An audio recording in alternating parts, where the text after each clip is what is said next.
Good evening, everyone. Can somebody let me know in chat if the audio is working?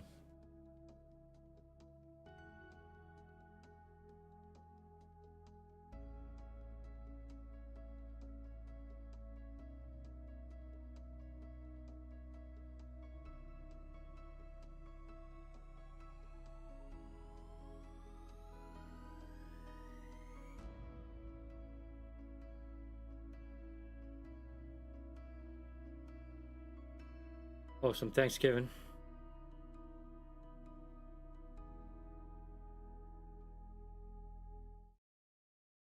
Okay. Well, good evening, guys and gals.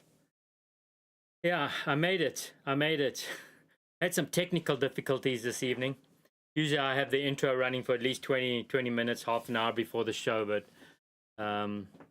could not get it running. And I had some issues with my countdown timer. You guys may have noticed. So yeah, I had a plugin that was running that countdown timer during the intro, and it's just completely vanished off the dashboard. So anyways, moving on. Good to see some regular names, guys. Got a bunch of folks that I'm familiar with. I see Adam. Adam is here this evening. Wow, you've got the little 2-month badge, Adam. Nice. We got Kevin. That's in Pro Gun Fred. Thank you, sir. Welcome. And Savage Lee. How's it? Who else we got here? Family Plan. Good evening to you, sir. Or ma'am. Yeah, so you like that little retro TV, huh? Yeah, I like it too. Only had to like cut about 10 of them up to figure out how to get it working and which one looked best. But probably a couple hours of work just to get a silly little TV on the stream. Anyways, oh, Natal, good evening to you. It's good to be seen. It's very good to be seen, guys. Well, I think it's been 2 weeks now since I was last on. I feel like I've lost my streaming mojo, like a fish out of water right now. It's like I'm having to relearn everything. So yeah, thanks for swinging by, everybody. I see there's a few lurkers again. If there's any of you that are lurking on the sidelines and just watching the stream and not partaking, I'd like to encourage you to perhaps introduce yourself, say hello. And, if you got any questions, feel free to drop them in the chat. I'm probably not the best streamer out there. I really rely on you guys to keep me going with questions and, any sort of comment. So there you go. So I've got quite a long video today, guys. I put together about, well, it's almost an hour. I think it might be 52 or 53 minutes of video. So hopefully, again, it's not too much of a snooze fest, guys. Today, when I was putting the video together and editing the little clips to throw them into the stream video, I really realized that this was going to be like an hour and a half stream video. And so I had to cut things down and leave a few of the more recent clips out, just so I could. I was really shooting for the 20-minute mark, but I'm giving you 50 minutes this evening, folks. Hopefully you don't all fall asleep. So for those of you who don't know, during the stream, what I do is I actually play back some of the let's call them activities that I do around the off-grid mountain shack. There's various sort of chores that I do and little happenings and shenanigans along the way, and I filmed some of them, and anyways, we put them all together, and we typically watch a bunch of those clips during the stream. And if you have any questions while you're watching, you can just type in chat, and I'll see the question and hopefully be able to answer it. So that's typically how it works. So we have our beverages ready and are ready for a long one. Well, man, the pressure is on, guys. I do appreciate that family plan. I actually have some tea just busy steeping on the side over here. I ran out of coffee a long time ago, and I got over that little hump of, I don't know if you guys have ever tried to quit coffee. I'm quite the habitual coffee drinker, you know, maybe 2 or 3 a day at least. And not having coffee, I went through a week and a bit of headaches and, you know, just feeling a little offish, mildly, due to not having any coffee. I think I'm over that now, so now I'm on to tea. I think I have about 6 tea bags left, so this evening I was furiously looking for some kind of sugar I could put in the tea, guys. Sugar is another thing I ran out of some time ago and just haven't, it hasn't been on the priority list. So I was digging through every single tote that I own in existence with bits of survival food and goodies, and I could not find any sugar anywhere, so good times.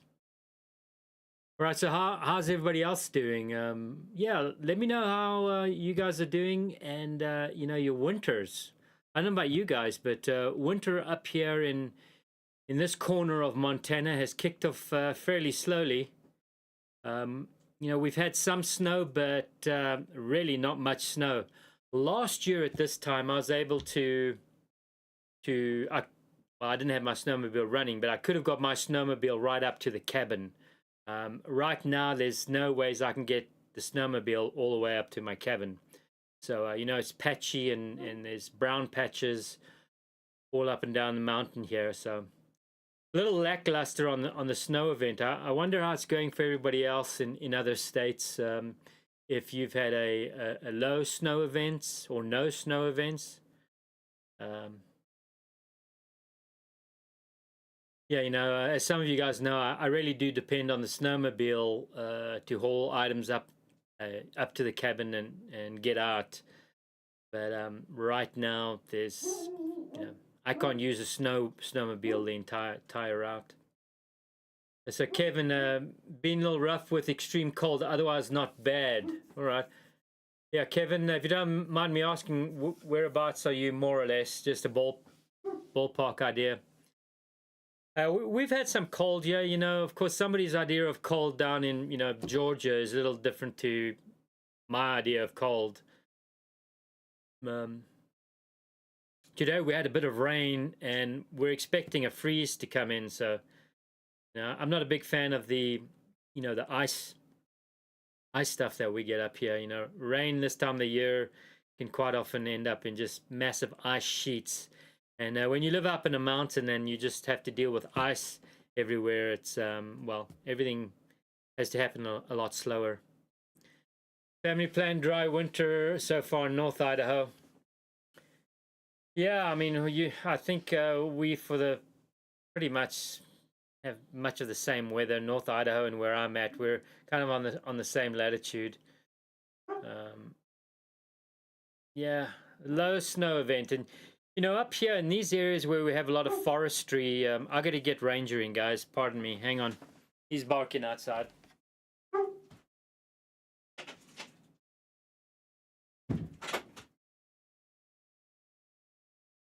Okay, we got the monster in here, and he's probably going to want to sit up here right now because whenever I stream, whenever I stream, he's been getting a pass on the chair here with me, but I got to put the kibosh on that. No. Yeah, so you know, the problem with these regions up here with a lot of forestry is quite often if we have low snow events or snow seasons, that could result in more intense fire seasons. So you know, we like to see a lot of snow here through winter. It helps with that water and you know, a good moist damp underbrush and underforest. Stop. I can see Ranger's going to be a problem. Pro Gun Fred, yeah, let's not encourage Ranger, but I'll tell him, hey, Pro Gun Fred says hi, all right, Ranger? Thank you. He wants up right now. Kevin, got to have that co-host, lol. Yeah. The co-host, for sure. Yeah, Little Griff off-grid Alberta. We have 3 feet of snow and another storm last night, 4 inches. I'm about 2,000 miles north of you. All right. Yeah, I watched some of your stuff there. I got to get in and see your latest stuff. Yeah, you know, you're definitely in the thick of it, way more than we are down here. I mean, we're like in the tropics down here compared to Alberta, for sure. Adam S. Ranger tells the jokes and gets the girls. Is that true? Well, man, I don't know what he'd do with a girl. He had the opportunity once, and well, he jumped a fence while I was visiting some folks in town, and I was there in the evening, and they have a large fenced area, and I went out to go check on Ranger, and Ranger was nowhere to be seen, and I found him in the neighbor's yard mounting one of their dogs. Was not good. And it was his first time, first and last. So yeah, there's no girls around here for you, buddy. Okay. All right. Well, what else you got? No other comments on winter, strange weather patterns, nothing, huh? Okay. Got to figure out how to. Oh, there we go. I just figured out how to open up my chat a little bit more. Okay, guys, so like I say, this one's about 50 minutes, a little over 50 minutes. So, you know, if there's no big questions or anything going on, I'm going to get us into the video. And again, if you have any questions or comments, please do drop them in chat. I am watching chat while the video rolls. So I'll try and answer you in chat if you've got any good questions. Hopefully I loaded up the video and we'll get into it. Where is it? We might stop halfway, guys. Just seeing how everybody is and what the traffic's like, and if everybody's got to go to bed or something. I don't know, but we may stop or just keep rolling if the questions are good. So let's do this. I can find it. I loaded it. And guys, once this starts, just let me know if the audio is good. And you guys can hear everything that's going on. All right, thank you. Let's go. Maybe let's go. Let's go. Oh, almost lost my hat. Well, greetings and salutations, guys and girls. It's the Off-Grid Warrior, and yeah, Ranger is here somewhere. You know, spend most of my time calling. Keeping him nearby after 4 or 5 hours of whistling and calling him gets a little tiresome. Ah, there he is.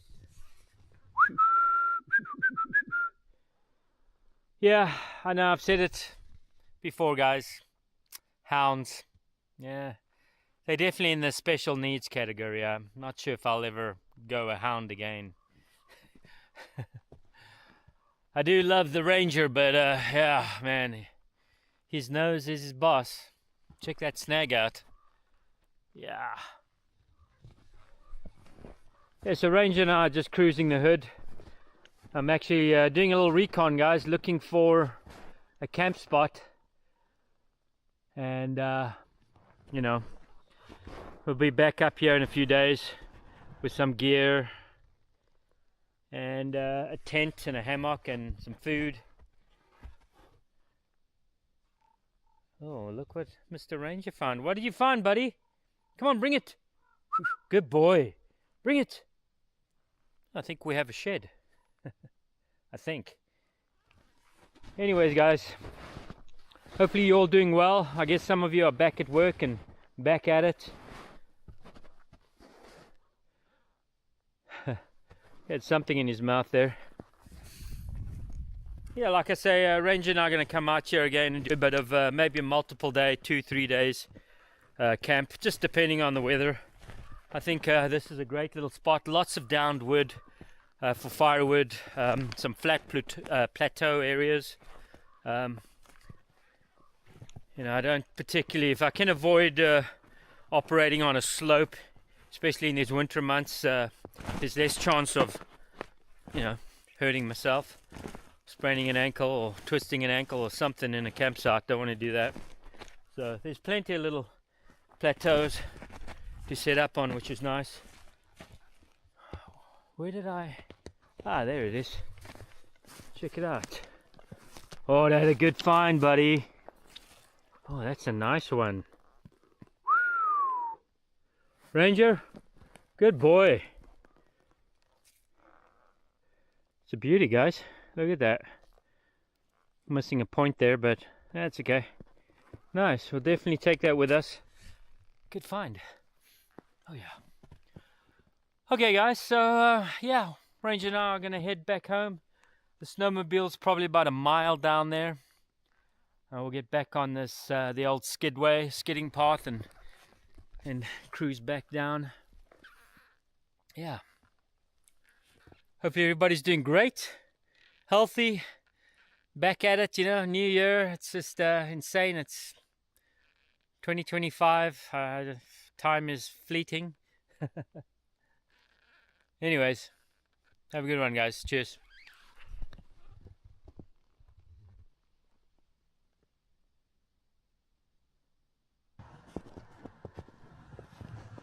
Yep, you guessed it, guys. It's the off-grid warrior pulling a sled again. And I'm not really feeling it this afternoon. Ranger and I have been cruising this entire valley for most of the day, and you know, now we got to get home, and definitely feeling a little toasty, boys. I've already stopped about 4 times. Usually at this point I've maybe stopped once on the journey home on the uphill. And I'm sensing there'll be another at least 3 or 4 stops before I get home. At least I have this here nice chair. I don't always have a nice comfy chair like this, guys. Anyways, a little bit of sun coming out this afternoon, which is nice. We do like sun this time of the year when we get it.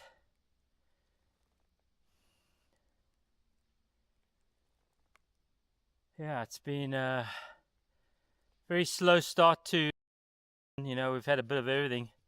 The mushy stuff, the rain, then snow, then the thaw, then the rain and the freeze, and then a little bit of snow. It's just nothing significant. So I'd like to be able to get the snowmobile all the way up to the cabin, but as you can see, there's just too many rocks along here, particularly down at the bottom there, and it's just not enough snow on top of those rocks.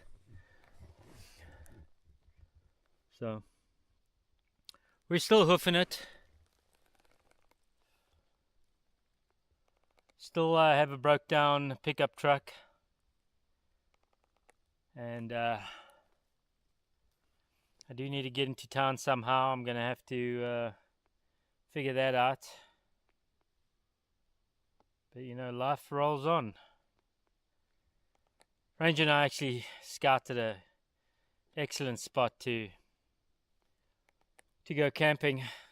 Probably head out here in the next few days, depending on the weather.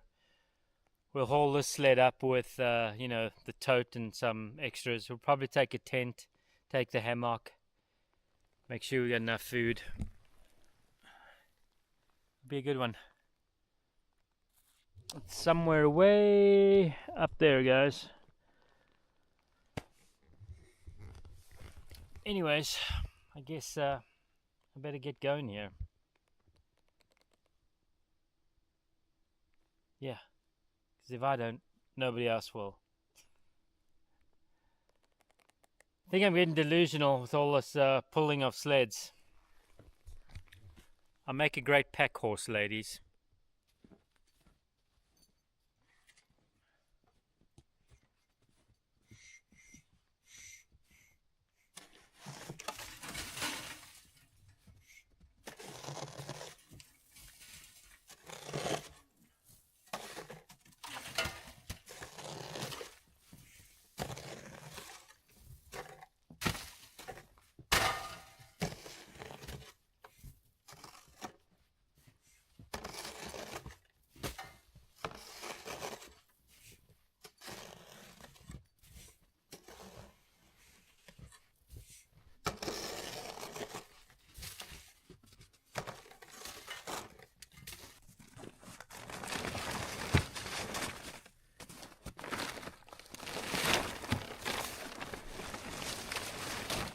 Well, today we're cutting this tarp. It's kind of doubled up as you see it now, so we're going to cut it in half so I have two tarps. Ranger likes to pee on tarps. I don't know why.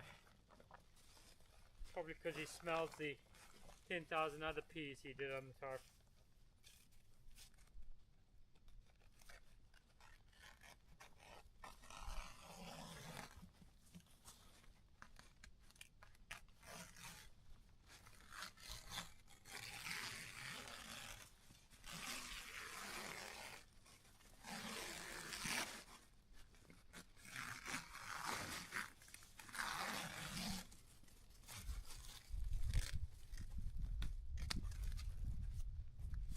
Ha! One makes two.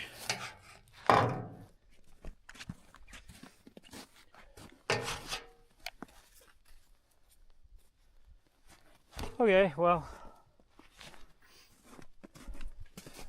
I'm thinking about using the other half you've seen here, cutting it and creating some kind of tarp for the sled. It's something when I have gear in here I can cover the tarp, because obviously when I'm towing this tarp after a while, this sled after a while, oh, I just saw something down there. What is that? I just saw something. Oh dear. No, stay here. You stay here. Hey, snap out of it. Stay here. Come on, let's go. Come here, Ranger. Okay, where was I? Yeah, I'm going to use the other half of that tarp to create a cover for the sled here, guys. This sled fills up with snow after a while when I'm towing it. So I need to fabricate some kind of tarp to prevent the snow that gets kicked up from the snowmobile. So that's the plan. Ranger knows there's deer down there now. He wants them. Come on, buddy. Let's go. Well, back home.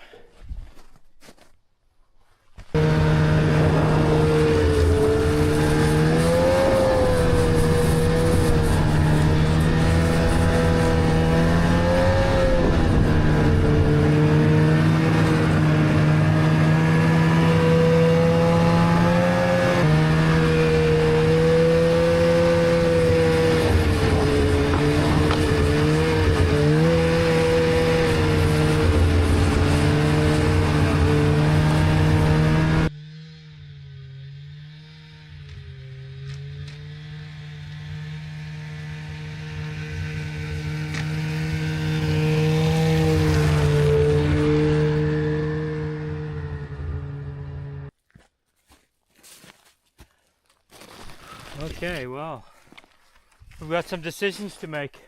We've got a bag of dog food and a bag of chicken food down that end, and we've got 4 fuel containers here. Which to do first? Because all of it needs to go up tonight. So I think since we're here, we'll start here. The feed bags we will drag up in the sled the long way, but it's long but the gentle way. So let's get to work. Hopefully you guys are doing well.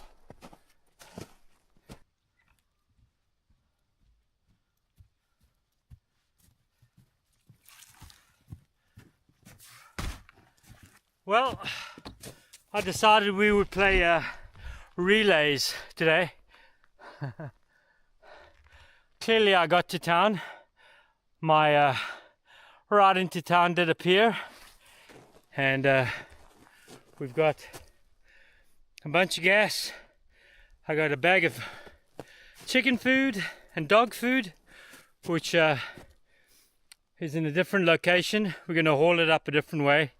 It's a little too steep here to drag bags up, so we're going to go the long way, but you know, the we'll take the mellow long route with the chicken food and dog food. But yeah, it's a beautiful day, guys. As you can see, we did have a little bit of blue sky today, and Ranger's been locked up all day. When I closed the door on him, he went a little crazy, poor guy. You know, we spend way too much time together. He's kind of attached to me by the hip, and he's gonna be happy when I get home. Of course, I'll take him and we'll go pick up his food and the chicken food, give him a little bit of a run.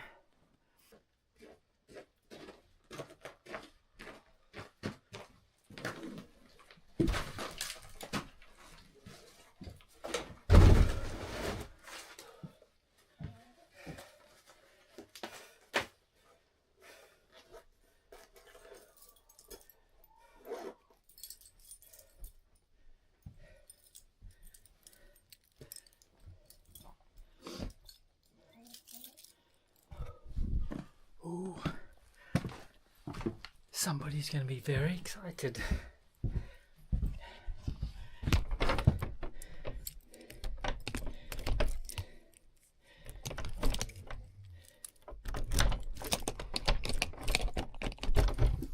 If only I can find the right key.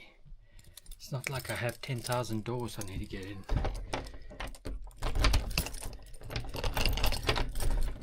Where's Mr. Ranger? Where's Mr. Ranger? Yeah! Oh, hi. Hey, you're not going to say hello to me? Come on. Hey, buddy. Oh, dear. Oh. Yeah, he knows. Yeah! Oh, buddy. Oh, yeah. Oh yeah, okay, well, before I get too lackadaisical, let's continue this little journey. I think I'll get rid of the backpack that has 1 or 2 items in it. That will alleviate a little bit. Ah, okay, looking good. Looking good. Ranger's excited.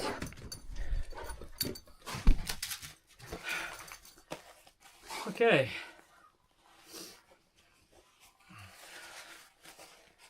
Let's go and play sled.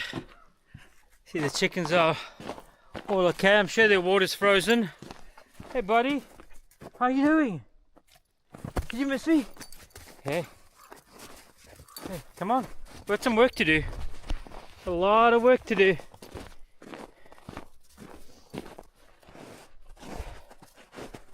Here's Mr. Ranger. Well, this is what I call dessert, guys. You know, the end of your workout, and you know, you always do a little bit more. Give yourself a little more, push yourself harder for that extra little bit of dessert, you know, at the end of the day, at the end of the workout session. So that's how I'm looking at this. This is just dessert. I need to go get the sled. I was having a conversation with a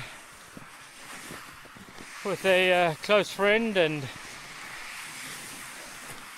he was suggesting that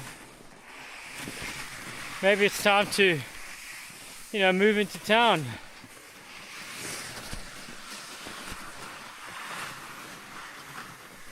And I thought about it. I'm still thinking about it, but I gotta be honest, guys.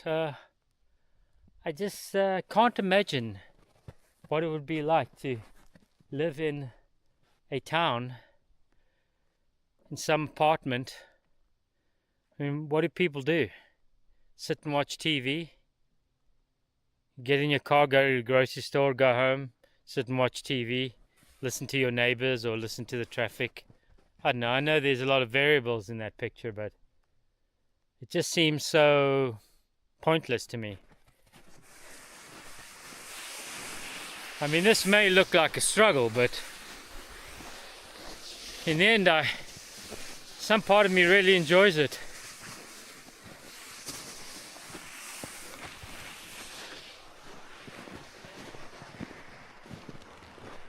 I really can't imagine an alternative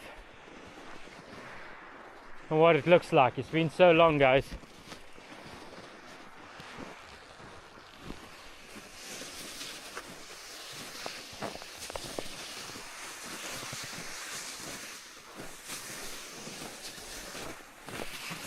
Well, here we have, I don't know, what's the weight of these bags? Must be around 40 pounds or something.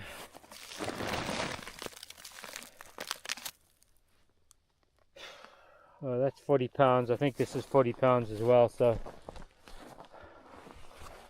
yeah. Yeah, so where was I? Move to a town and do what?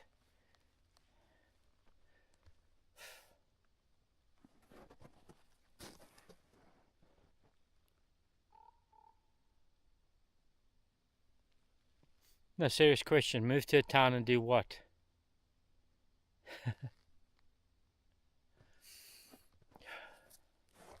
You know, I can't imagine how I would entertain myself or get any kind of fulfillment sitting in some rented apartment or home watching TV. It just seems so dull.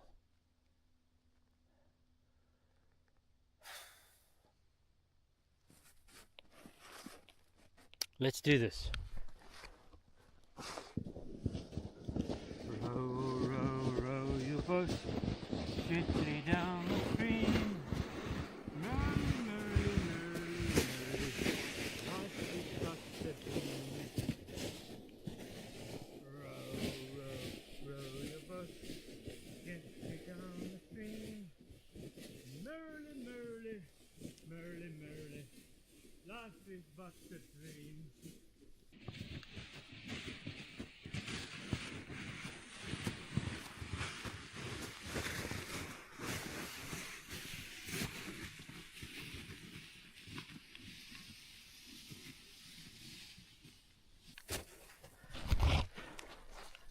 Yep, still beautiful. Yeah, I'm just absolutely enjoying the haul tonight, boys. I mean, look at that.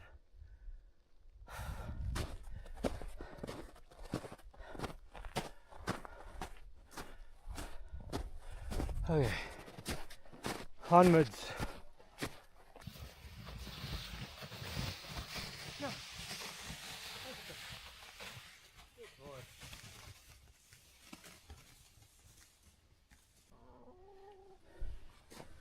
Hello, ladies.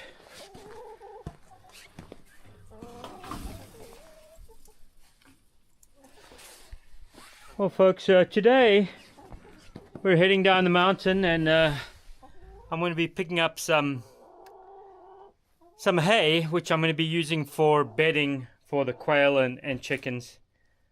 I should have done this earlier in the year, but I noticed some of the quail are walking around with little ice blocks. Hey, out. Little ice blocks on their feet. Not sure if we'll be able to capture them with this camera, but they have these little ice nodules or balls on the bottom of their feet. I know if you can see them. One in the corner there, if you look at the feet. I can't get too close to this camera, unfortunately, because it gets blurred. It's not a close-up camera or a macro lens or anything like that. But there's a little ball on the feet of some of these quail. So yeah, I managed to wangle some hay from a neighbor. So we're gonna go get some hay on the snowmobile and a few bags and bring it back and get some bedding here.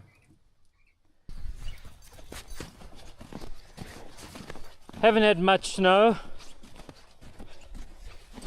so the sections of the roadway that I use the snowmobile on that is a little patchy here and there. So not ideal snowmobile weather, but that's all we got right now. And I could haul the hay up on foot, go down on foot and haul it up. It'll take me three or 4 hours to do that. But yeah, doing a lot of hauling lately, so you can see the ground is quite patchy.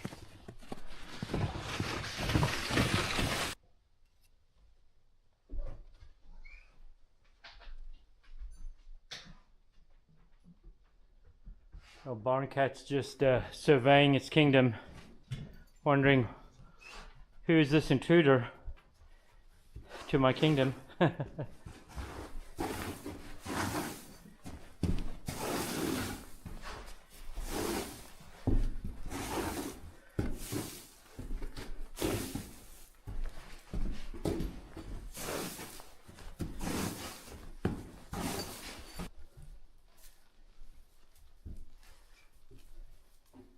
Ranger, hey, come down.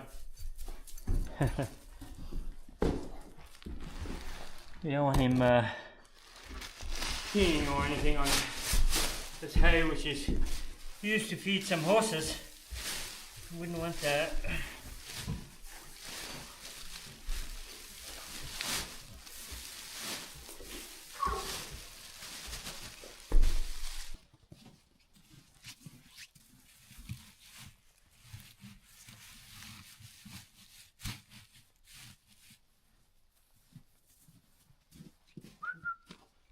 Come on.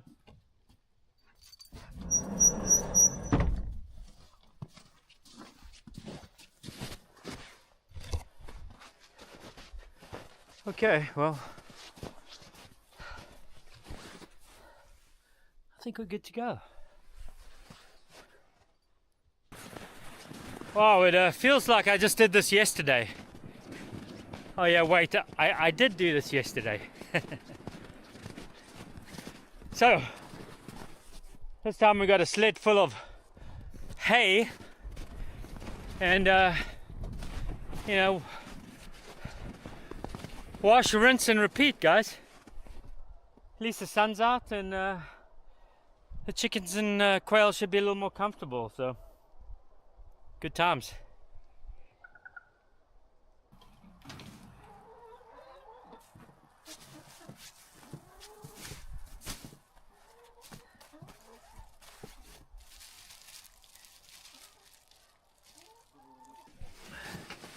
Make sure we get, oh yeah, gonna make a nice little homes back here, ladies and guys. There's some guys there.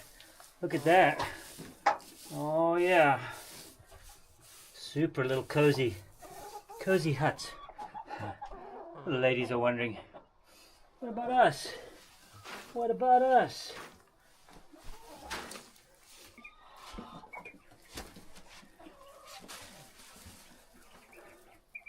See, they're loving it already.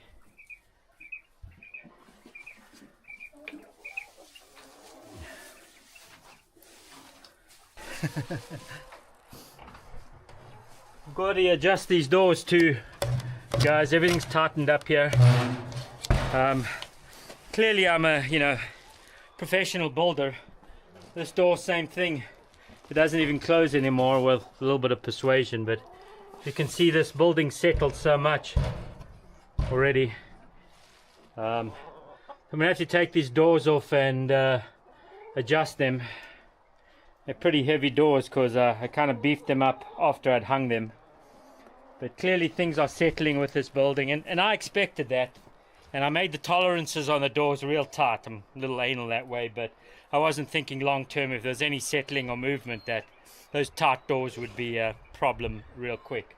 So anyways, let's get oh, that's not good. How did we get 2 quail in here? Oh boy. I'm gonna have to get those quail moved, guys.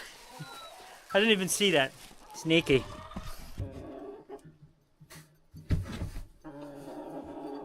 Okay guys, I think we're good. Hopefully you can see in here and it's not too dark. Yeah, you gonna give me an egg today? Or is that one of your eggs already? Oh yeah, so I'll let them sort that out. They like to get in there and, you know, make their little spot. Should be more than enough. Put some on the floor there.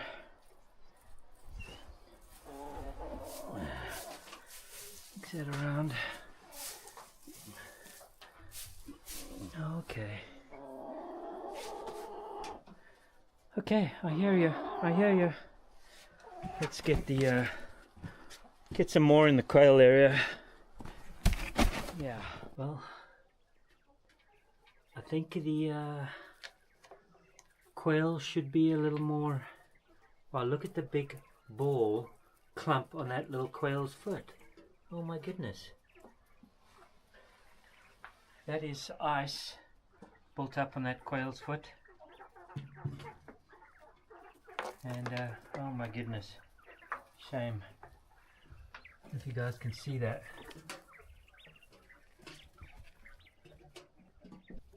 Shame, it's a clump of ice and dirt.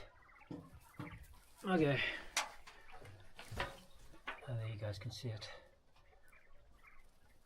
Oh my goodness. Okay, we're gonna have to come back and I think take care of that. Yeah, ladies, move. We've got some construction work to do here.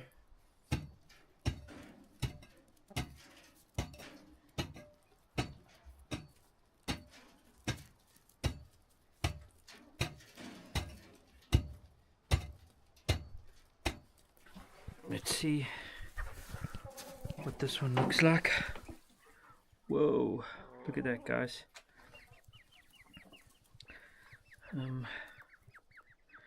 Where do we even start?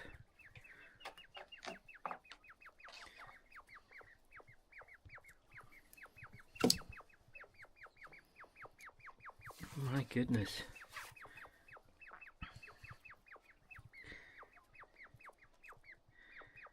This just feels so wrong with a pair of pliers near its feet.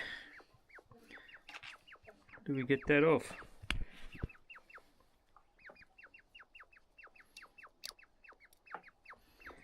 I'm sorry. How do we get that off?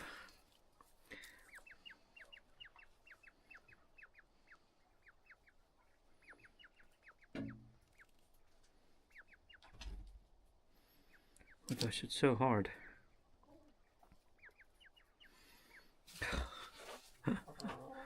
Oh boy.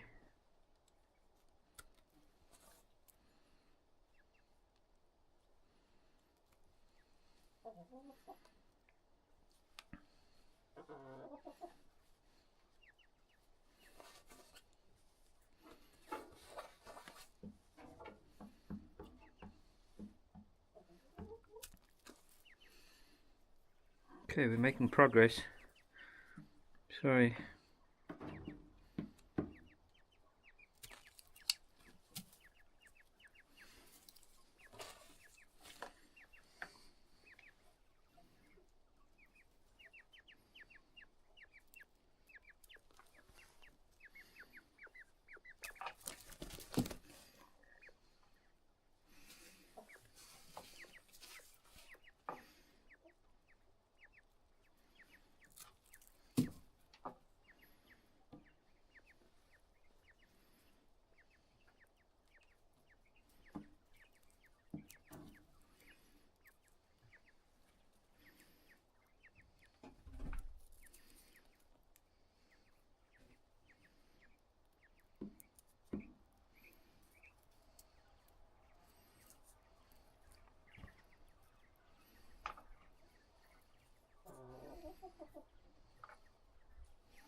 Well, I thought these were maybe ice, but they don't feel like ice, to be honest with you guys. They just feel like globules of poop and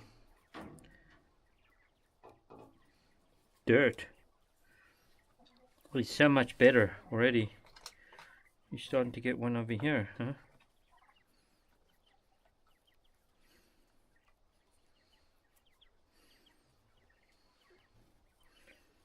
Their feet are so frail. I mean, I could just so easy accidentally break something here.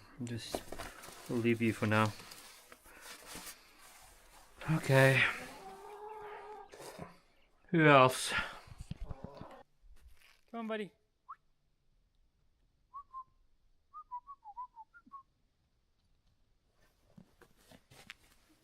Oh, look what I got here. Oh, yeah, your favorite. Oh, yeah.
Oh well, got some of the hair that ends up filling the cabin in, no time. We got it out today. Sure there'll be lots more. The downside of living in a small space with a dog, even a short-haired dog. Yeah, doesn't take long, and you just end up seeing hair everywhere.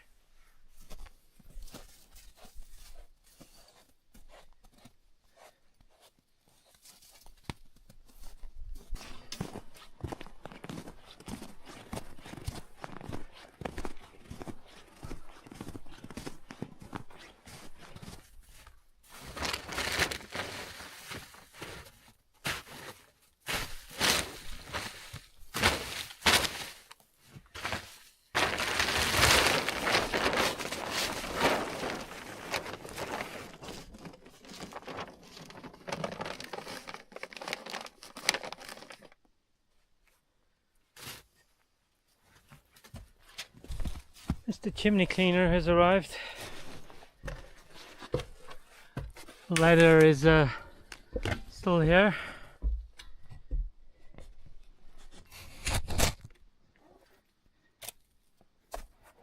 He's pretty dirty.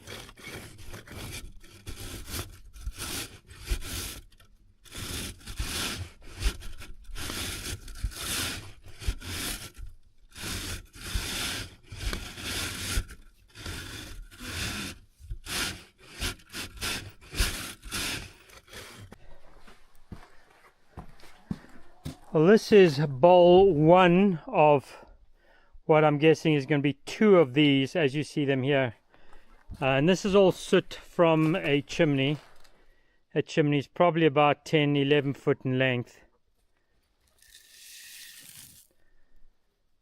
An 8-inch stovepipe. So imagine 2 heaped bowls that came out of that one clean, and that was just what was in the chimney.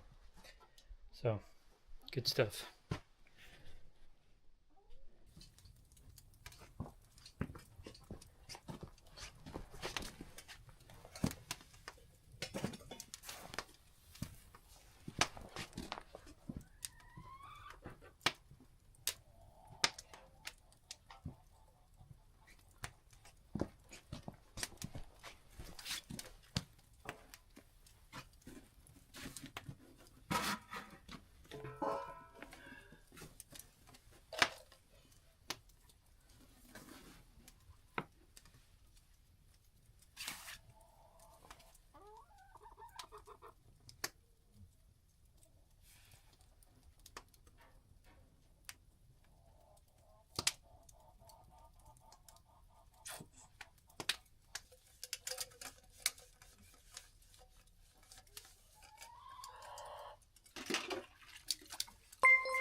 Country Living and Adventures, subscribe to the channel.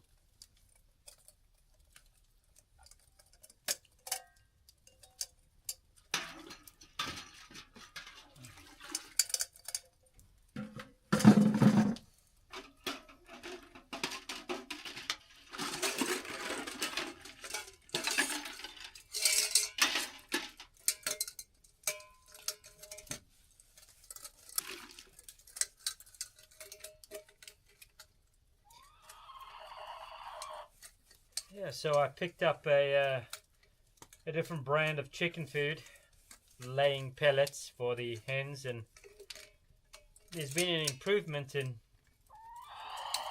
the eggs that I've been getting. Like I mentioned before, if I get one egg every couple days, it's been good. Considering I have five hens, that's not really ideal. Granted, it is winter and egg production does slow down. It just seems like I should be getting more eggs than one egg every couple days if I'm lucky with 5 hens. So anyway, so since I changed this to a new brand of lay pellets, I've been getting an egg a day at least, and yesterday was 2 eggs, and today is going to be 2 eggs again, so that's good news. I really kind of depend on my eggs as a food source. It's not just some kind of novelty for me. Yeah.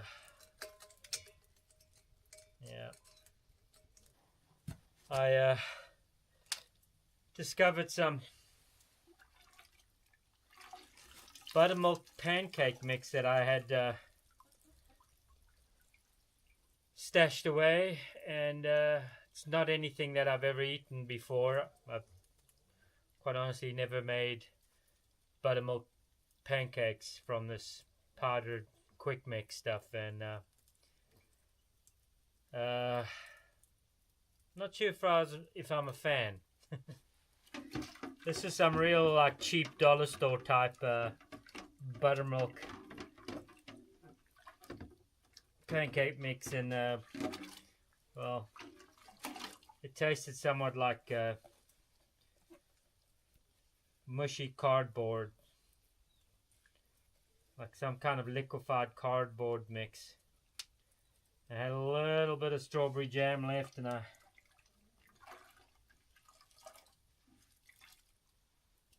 finished it, even though I wasn't a big fan. I don't like wasting food.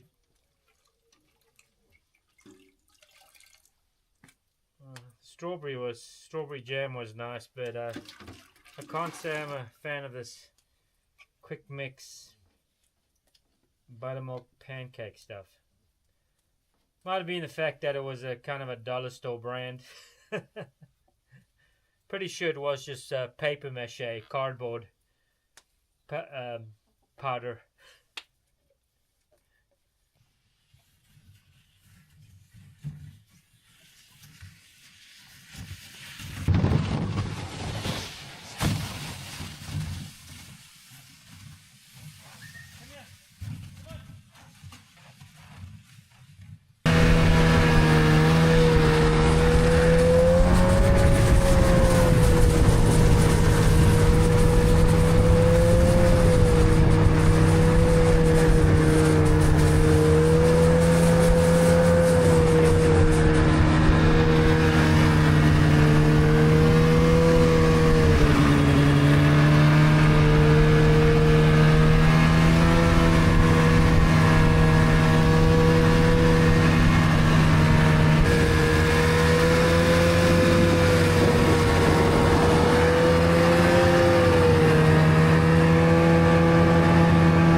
Well guys, Ranger and I just got back up the mountain here. We hauled some water, more drinking water, and yeah, as I was pulling into the little parking area here, I felt a bit of a snap and a crack, and I realize now the shock on the left side here is now bottoming out. Look at that.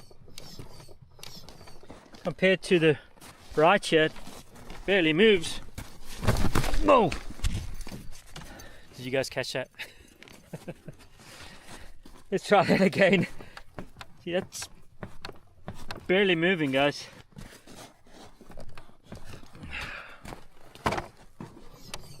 So we have a shock bottomed out. I don't know if that's something I can fix myself. There's something I can do.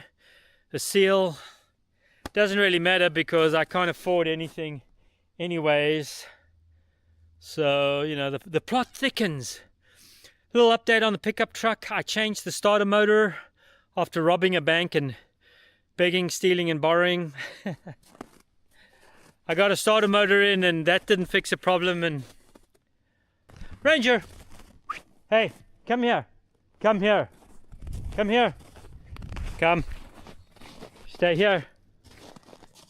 Yeah, okay, where were we? So I'm gonna have to, I don't know, replace spark plugs, but that's just not a reality now for me. I know they're only spark plugs and probably don't cost much, but not anything I can do. And then what else? Yeah, questionable snowmobile now. Ranger ran away about 3 days ago. It was a particularly frigid day, guys, and long story short, multiple hours screaming, shouting, whistling, moving all over the mountain here trying to you know, find him. It was like 4 hours later I found him at the bottom of the valley. Just you know, I fired up the snowmobile. It was already dark.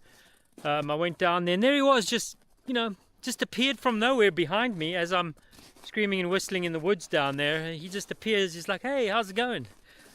Want to adventure with me? Let's just say I was quite angry.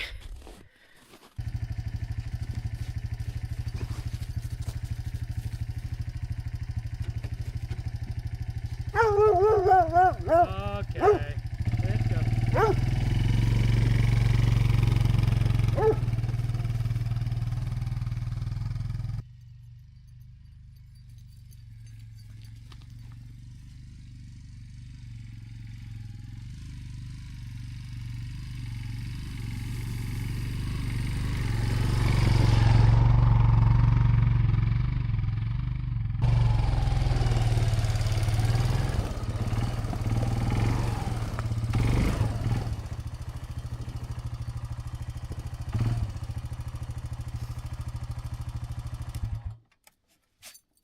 Okay, buddy. I think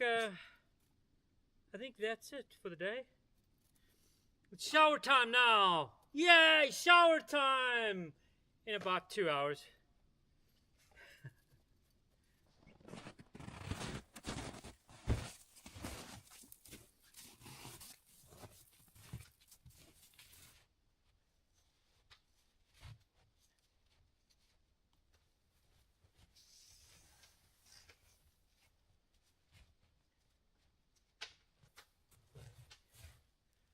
Oh yeah. Ladies, in a couple hours, I'm gonna be nice and clean. Yeah, that's what I'm talking about. Oh yes. Lord have mercy. Beautiful. That's 3 eggs today, guys. Wow, love it. I'm not sure if in one of my earlier clips I may have mentioned I did change the food, a new brand recently, a local Montana brand. And definitely seen an improvement with the eggs. Yeah! Actually, the other day I was so excited and I put the egg in my pocket. It was the second egg of the day and I put that one in my pocket and then I forgot it was in my pocket and I was doing some stuff out here and realized it was still in my pocket, cracked. I went from absolute joy and happiness to disappointment. I'm going to put these down before. Let's try and manage this with one hand. There we go. Okay, let's get the eggs into the safe zone quickly.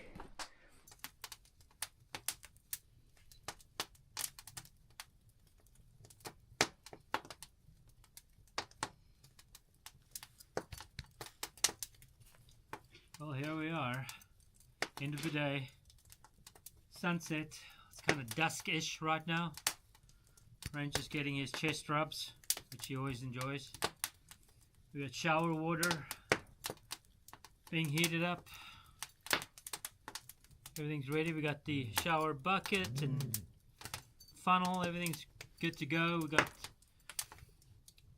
We've got the stove, the wood stove inside, fired up, and that's warming up. We're still airing up the cabin, but we've got the wood stove going. I'm pondering what we could eat for dinner tonight. Not sure what will be on tonight's menu. Probably consists of some kind of less than ideal canned meat, which is, we only have a few of those left, and then some kind of I'm guessing a pasta, which I have a few boxes left. So yeah. Okay guys,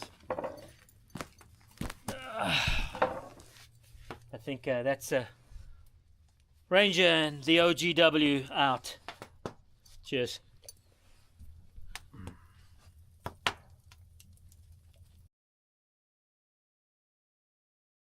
Well, I think that's it. I think we covered it all. What do you guys think? That was quite long. I don't believe I've ever put a video together for, 52 minutes worth of video. Was that a little too long, guys? Let me know. Also, let me know if you can hear me. Is the audio working? Am I back up and running?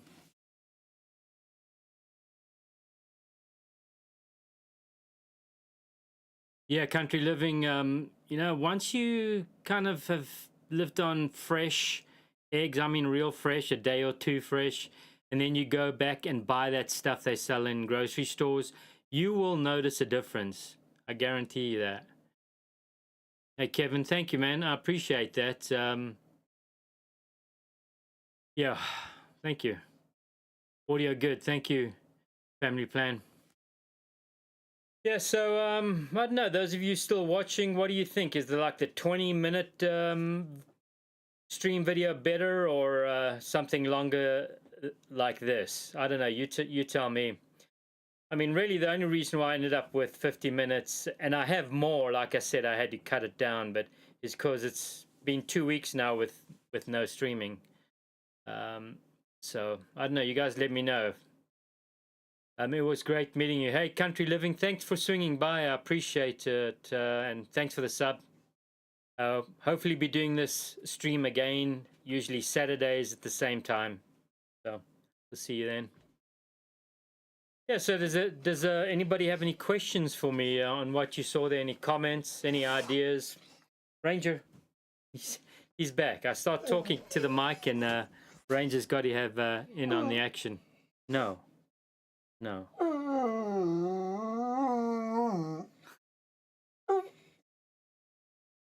Sure you guys can hear that.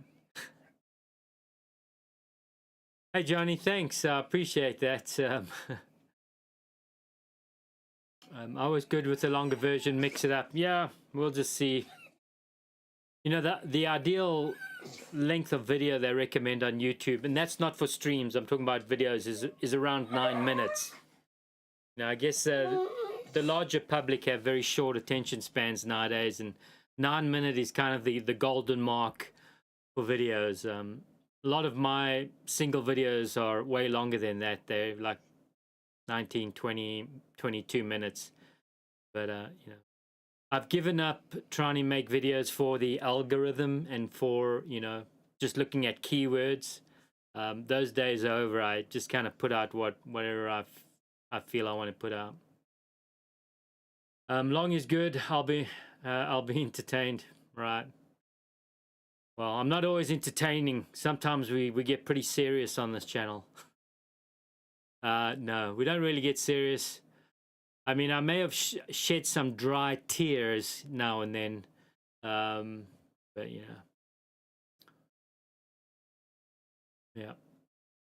Yeah, so the pickup truck, there's actually more video that we didn't get to, more recent stuff, and I'll give you guys the full update. So I replaced the starter motor on the pickup truck. I actually had somebody who supposedly was more knowledgeable than me with mechanical issues, and they came and listened to the truck and fiddled around, and we discussed things, and they said to me, after firing it up and running it, and he was underneath there listening to the starter motor while I was firing it up, he said, I'm 90% sure it's the starter motor. So on that, I managed to scratch up some dollars, and some of it was due to you guys, some of the support and donations I'd received. I managed to get it together and go and get a starter motor, and well, it wasn't the starter motor. It's not the starter motor. And then I did the next thing that I probably should have done first and looked at was I pulled the spark plugs, and they weren't looking that good, guys. I could see there was some corrosion and some action happening on the spark plugs, and the first one that I pulled had a little bit of well, corrosion and oil. I could see it wasn't looking good. So that's a little concerning, but so I managed again to scratch some cash together to go and get some spark plugs and a lift into town again, and I changed the spark plugs, and that didn't resolve the issue either. So that's the pickup truck. But there is good news. So some of you may know I actually have a van as well, which has been quite problematic since I got it, and the van had broken down even before the pickup broke down, and I'd given up on the van. So anyways, long story short, I'm dragging the story out a little too long, guys. I apologize. Long story short, after I throw a little tantrum and drop a few cuss words after the spark plugs not solving the issue, I walked over to my van, which is parked nearby, and got in the van and tried to fiddle and start it. And lo and behold, it started up. So it started, but there's an incredible whine, and it was the steering pump fluid reservoir was bone dry. And so that's where I'm at right now. I have what appears to be a running van, which I've been going down each day and making sure it starts. But I'm not running it too long because I need to get my hands on some steering power fluid. So that's where I'm at. I think if I can get some steering power and get that in the reservoir, we may have a vehicle and finally be able to move. Of course, affording gas might be another story, but we'll take the small wins, guys. Small wins. Well, focus on the wins and not the losses right now. Yeah. Okay. So we're country living adventures. Long is good. I'll be okay. Kevin Lowell. Right. Yeah. Any other questions, guys? Anything you want to discuss? I actually had dinner before the stream, so I'm not hangry right now, guys. And I had a tea, so I'm feeling pretty fulfilled.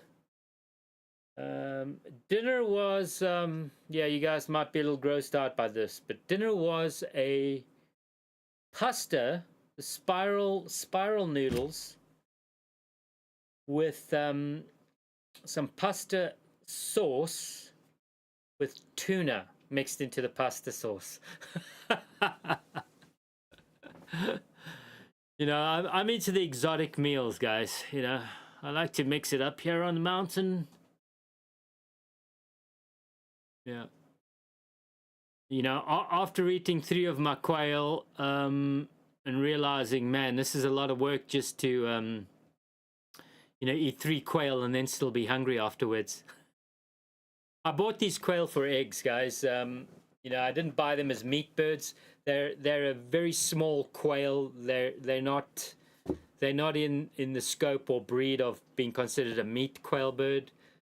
I purely wanted them for eggs, but the eggs, I think I got maybe 8 or 10 eggs maximum out of them. I've had them for a good 8 months now. I got them before winter, maybe around in September. And yeah, I've got 8 to 10 eggs, and that's it. 0 after that. So I've been feeding these quails, and they haven't really been doing much for them. And of course, eating them is, well, a lot of work just to get a few morsels of meat. So I don't know. At this point, I'm thinking if I can get them through the winter, maybe I can get them laying again, or figure out how to encourage laying. I think quail are far more temperamental than chickens when it comes to laying habits. So that's my hope, is to get them into laying, hopefully as we come out of winter. But I wouldn't keep quails again. I know I went on this about, last stream I spoke about this, but I'm pretty much done with quails. What else we got? Family plan. What is a preferred budget daily protein source? Preferred budget daily protein source. Well, I mean, I'm a massive meat eater. There's really no reason why I shouldn't go get my own meat. It just hasn't worked out like that. But and I'm a meat guy. Not a big fan of pork. Good old-fashioned meat, sir.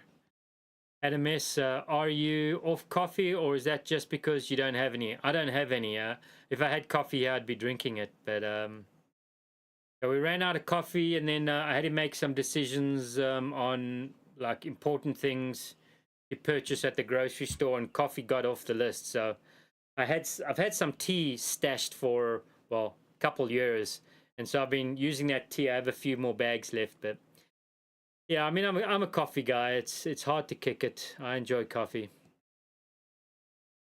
Jenny, hey, getting your protein where you can counts for something. Oh, I agree, Jenny. I'm not poo-pooing protein or birds. I like grass. I mean, there's way more meat on a grass, folks, than there's a quail.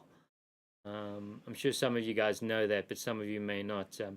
In grass season, I'm a bird guy. When it comes to hunting, I enjoy bird and the smaller game.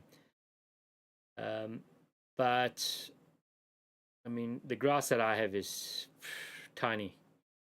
The quail I have is tiny.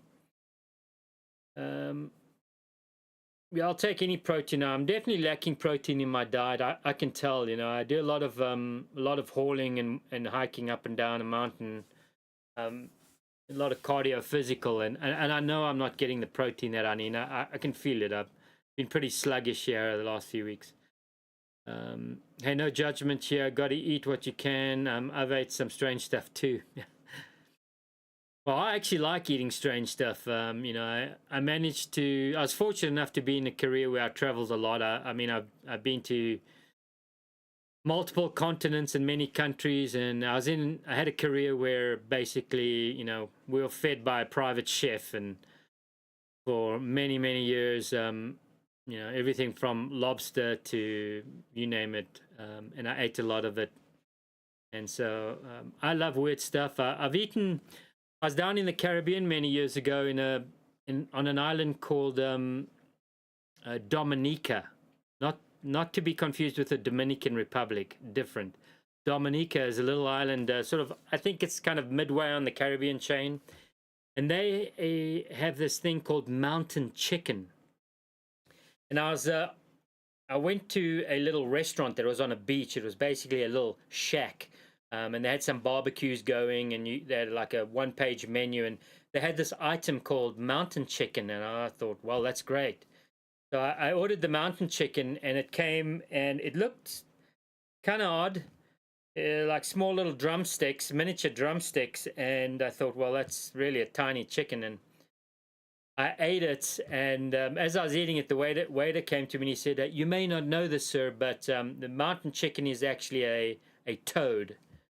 And in Dominica, they have this massive toad which lives up in the rainforests, which the locals go and hunt. You can only get them up at higher elevations in the mountains in the rainforest, and they eat these toads. And the hind legs looks almost like a drumstick from a miniature chicken. So I was eating this, I had no idea, and it tasted great. It literally tasted like chicken. So I'm all for eating strange things.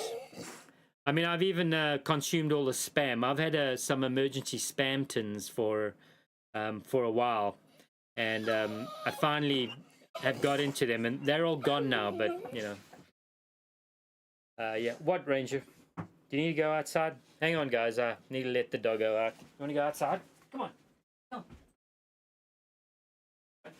Can you go outside? Go.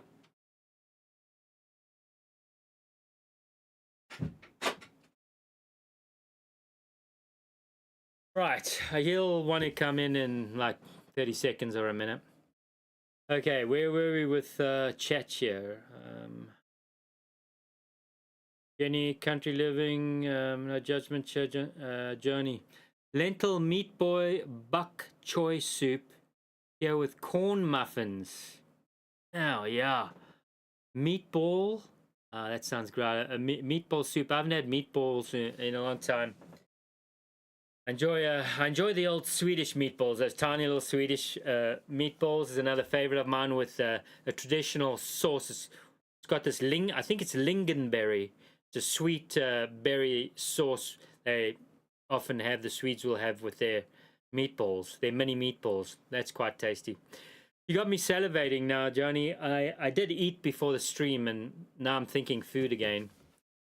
Yeah, I'm typically only having one meal a day. I'll eat the eggs in the morning. Well, 2 meals. Eggs in the morning. Whatever eggs I have, I'll eat in the morning, and then, you know, dinner.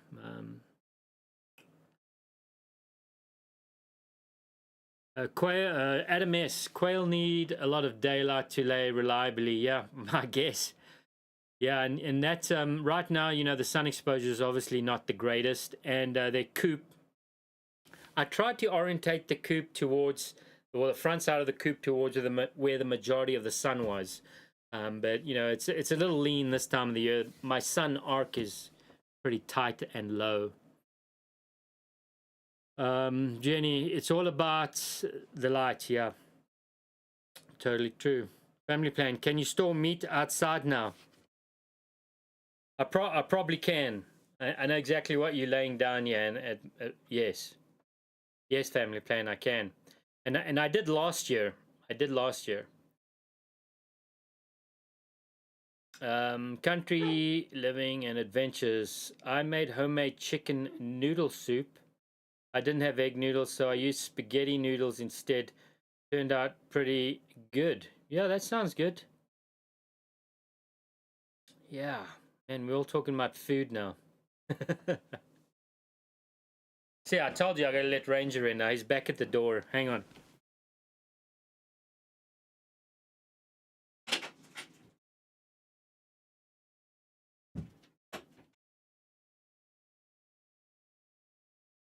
Yeah, this year, what do you think you're doing?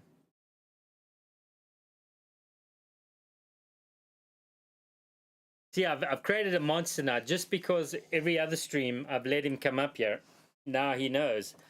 When I talk to... Get down. When I talk to the monitor, it's his signal that he can come up. Anyways. I forgot what I was saying, guys. Well, no. What's wrong, buddy? If I let you up here, are you gonna chill out? Okay, come up here. Oh, man. Oh, yeah, that's Ranger over there. That's all he wanted. I have created a monster. I forgot what I was saying, so I'll just read your chat, guys and gals. What kinds of predator animals do you have to watch out for? Well, stop.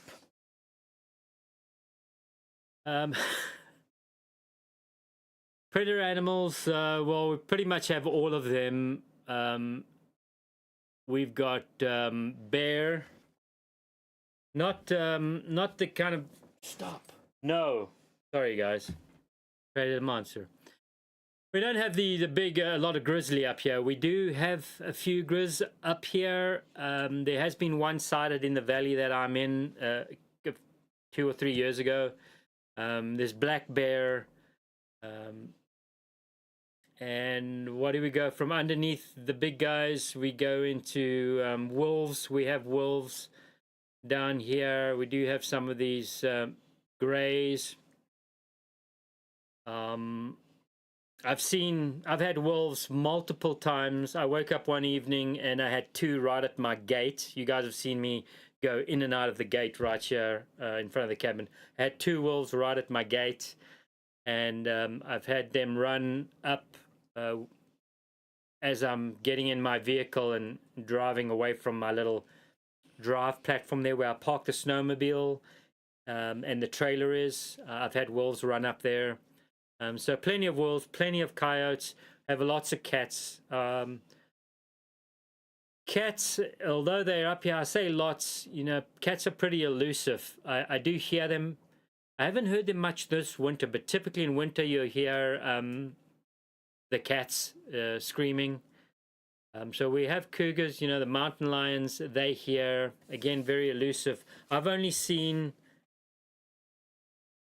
a cat twice at separate times, months apart, a cougar twice up here. They're pretty elusive. Where do we go after that? Birds of prey, there's plenty. I have a lot of hawks and eagles. We actually have bald eagles right here. The area that I'm in is well known for its bald eagles, and there's a stretch of roadway you can drive along the river, and you're pretty much guaranteed to see eagles, bald eagles, in their nests. And I have them often in season when they're really active, especially in the spring season. They'll be circling above here, and just beautiful. So a little bit of everything. One thing we don't have a lot here, which I'm kind of grateful for, are snakes. Not that they're predator creatures, but you know, coming from you know, having grown up in southern Africa, you're always, when you're walking through the bush or woods, you're always thinking snake, and you're always looking where you step.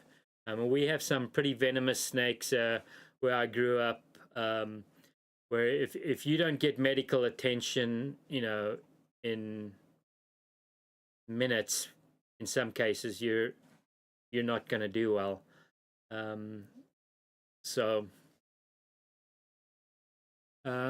Yeah, that's about it, Kevin. Hopefully that answered your question. Where were we?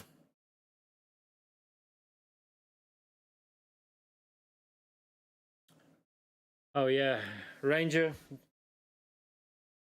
There we go. Let's see, Ranger. Ranger Joni says hi. All right. You got anything to say back? Yeah. Yeah, Joni. Ranger says hi.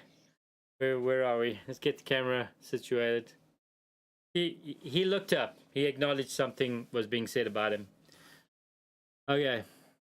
Where are we? Do you prefer ground or bean coffee? I mean, I'll take it all. I mean, I am a little bit of a coffee snob. Not anymore. I haven't been for years, but you know, I'll take ground or the beans. I have a little grinder. You know, it does taste better, but for years now, and since I've been up here, I just have the canned coffee, not instant, not the instant stuff. Still got to brew it, but I think I've been using Folgers Black Silk, and you know, that's pretty, in my books, that's like bottom of the barrel, but that's what I've been drinking for a while now. T Ranger, where are we? Ranger saying, let me chat too. Good to see Ranger being a good boy. Well, hang on, T. Was he being a good boy? It was actually been quite annoying until I let him up here, so I don't know. He's very seldom a good boy, guys and gals. he's a special needs doggo for sure. Anyways, you know, as somebody, forgive me, I know I've said this before on streams, guys, but you know, for somebody who's not really into like sniffing and licking dogs, well, dogs that do that, I've got you know, he's a hound, so he's all about sniffing and licking. All this, his whole snout is about senses. This is his brain here. It's actually, his brain isn't up here. It's all in his nose. And so he's all about this 24/7. So you know, to have a gentle moment with the dog without him trying to like lick me to death or sniff me to death is rare to none. Okay, that's my dog rant. I'm done.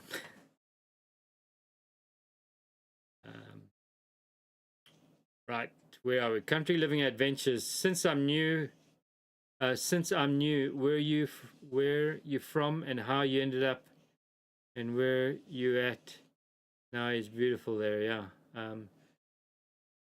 Yeah, it's a long story. Country living adventure. I won't cover it all here, but yeah, I've been stateside now for almost 20 years, and originally from Southern Africa, with a lot of traveling in between. And when I first got here, kind of what I did for a living. Been there, done that. Got a lot of t-shirts, yeah, if you look into some of my older channels, older videos, you'll see some stuff that might give you a better idea. I've been been doing YouTube videos for, I don't know, 11 years. A couple times I've taken a vacation, extended vacations from YouTube videos, and disappeared just because, you know, life happened, and YouTube's never really been a you know, massive priority for me. I'm not trying to be some kind of YouTube star. I'm trying to be the exact opposite, but the whole idea is just to share my experiences with others, and hopefully inspire others to, you know, maybe get out of that city lifestyle and get off the hamster wheel, and you know, that this is possible even on a budget, or in my case, no budget. But yeah, country living, yeah, check out some of my older videos that kind of give you an idea of the journey. Yeah.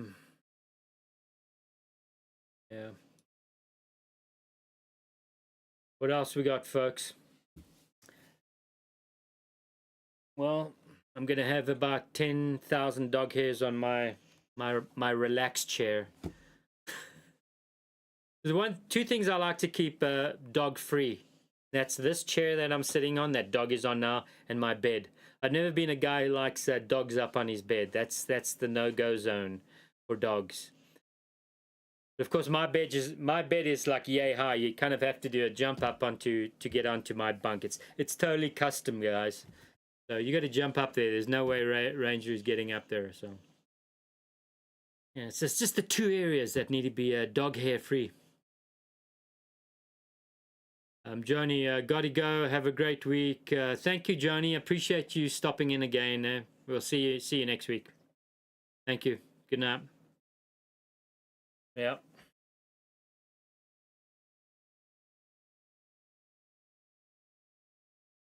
Yeah, so I don't know, you know, about the snowmobile. We're gonna have to. It's just another thing I need to resolve.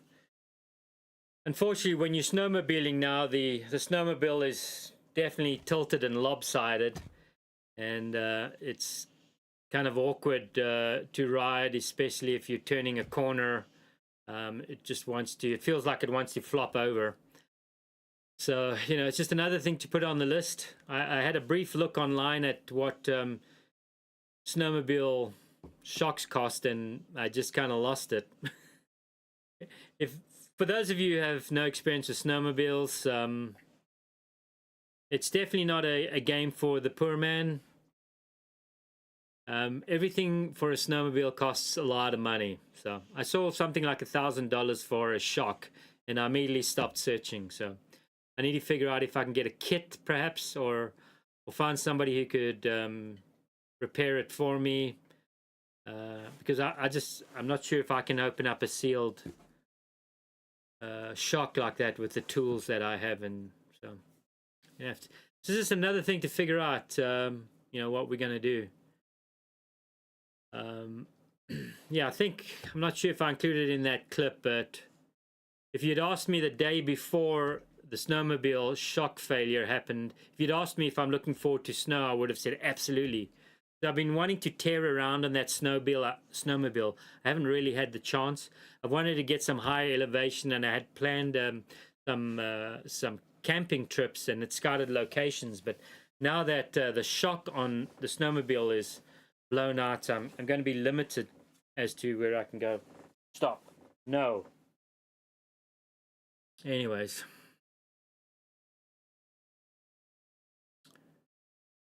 What else we got going on? Have a good night. Yep, Joni's punching out. Hopefully we'll see her next week, Kevin. Type and name of snowmobile. Kevin, it is a 2000... I'm not sure. It's either 2007 or 2009. Well, I'm having a brain seizure right now. What is it? You got me thinking now. Guys, I just forgot. I'm gonna have to look at the video and see exactly what snowmobile I have. I know it's called an RMK Dragon, a Polaris. That's it, Polaris. It's a 2007, I believe, or 9 RMK or Polaris RMK Dragon. And yeah. T, I can post a website for good cheap snow machine shocks. Please do. Please do, T. I haven't done a lot of looking into it just because there's I really can't. Even if I found something, I couldn't afford it now, but if I'll take whatever resources you have. Depends on the shock, though, that is needed. Okay. Now, this is a sealed shock, Country Living Adventures. I'm from Alabama, USA. My husband, Country Living. I'm sorry, I think I called you yes, sir. Okay. From Alabama, USA. My husband is from Michigan, USA. He's ridden snowmobiles before. It's barely snows here where we are, but I do love it when it snows. Oh, yeah, Alabama. Well, pros and cons, you know. I'd probably have a lot more success growing things down in Alabama than I do up here, you know, at this altitude. And we have a very short growing season here, Country Living. You really have to be on it and in a greenhouse if you try to grow anything up here. Whereas I'm sure you guys have a longer, easier season to grow. Yeah, snowmobiles are fun as long as they work. Like I say, it's snowmobiles, and parts for snowmobiles are very expensive. Hey, Kevin, let me just make sure on the details I gave you. Do I have something up here? I'll tell you what I'll do, Kevin. I've been working on my website, offgridwarrior.com. It's kind of a rebranding and a new website. There's a section called offgridwarrior.com/chat. It's not live yet. It's not open to the public, but you can use it. I will, after the stream, I will look at my paperwork and tell you exactly what snowmobile it is, and I'll post it in that chat. offgridwarrior.com/chat. You'll have to type that in. There's no links to go there. Like I said, it's closed to public, but I'll put the details in that chat. You'll be able to see it just by visiting the page. And yeah, I'm not sure if it's a 2007 or 2009, but it's definitely a Polaris RMK Dragon. It's like a 700 horsepower. They had a weird range there. It's usually like 800, and then there's a smaller model, but the 700 is not very common, but it's that one, a 700. All right. Where are we? Yeah. I mean, even just running a snowmobile, recreationally is one thing, but you know, there's the oil mix, the fuel. You need to put high octane fuel in a snowmobile in order for it to like last and run well. and run cleanly. And the oil, snowmobile oil, that is, you know, pre-mixed, or you got to put the oil in there and it mixes it into the fuel. That type of oil is pretty expensive too. So anywho's,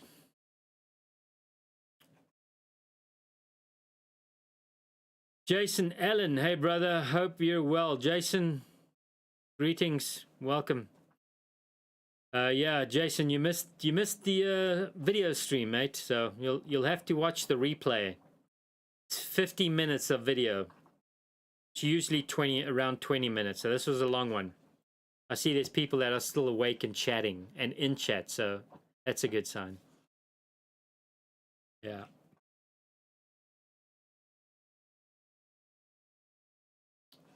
So yeah. I don't know what's coming up here. I have heard something about a cold spell, sub-zero temps potentially coming up here in a few days. Yeah, I've stopped believing the forecast. We were supposed to potentially have snow yesterday. It never happened. We got rain and then it froze. There's potentially snow today, and it's been a beautiful day, sunny, no snow. So I've given up on the weather forecasting. In a way, I'm glad, you know, with the problem with the snowmobile now, and the no to low snow, is I can use the quad. I actually did use the quad to get all the way down the mountain, a couple days ago. And I had that footage, I just didn't include it in this stream, guys, because, you know, there's so much footage already. But I have got from the cabin to the bottom of the valley on the snow, on the quad already. So the old quad keeps on ticking, you know, the baby quad, my two-wheeled quad, has been a real workhorse. I'm pretty thankful for that one. Found the specific shocks for your snow machine. Here is the website. Oh, I know the shocks are Evans Racing, and I have a serial number. Hang on, guys. Let's see. Thought I had the website. Oh.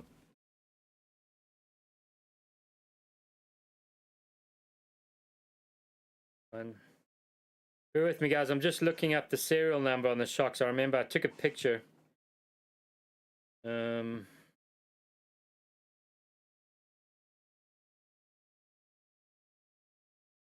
I think these are called Evans Racing, and the serial number for the shock is 60534.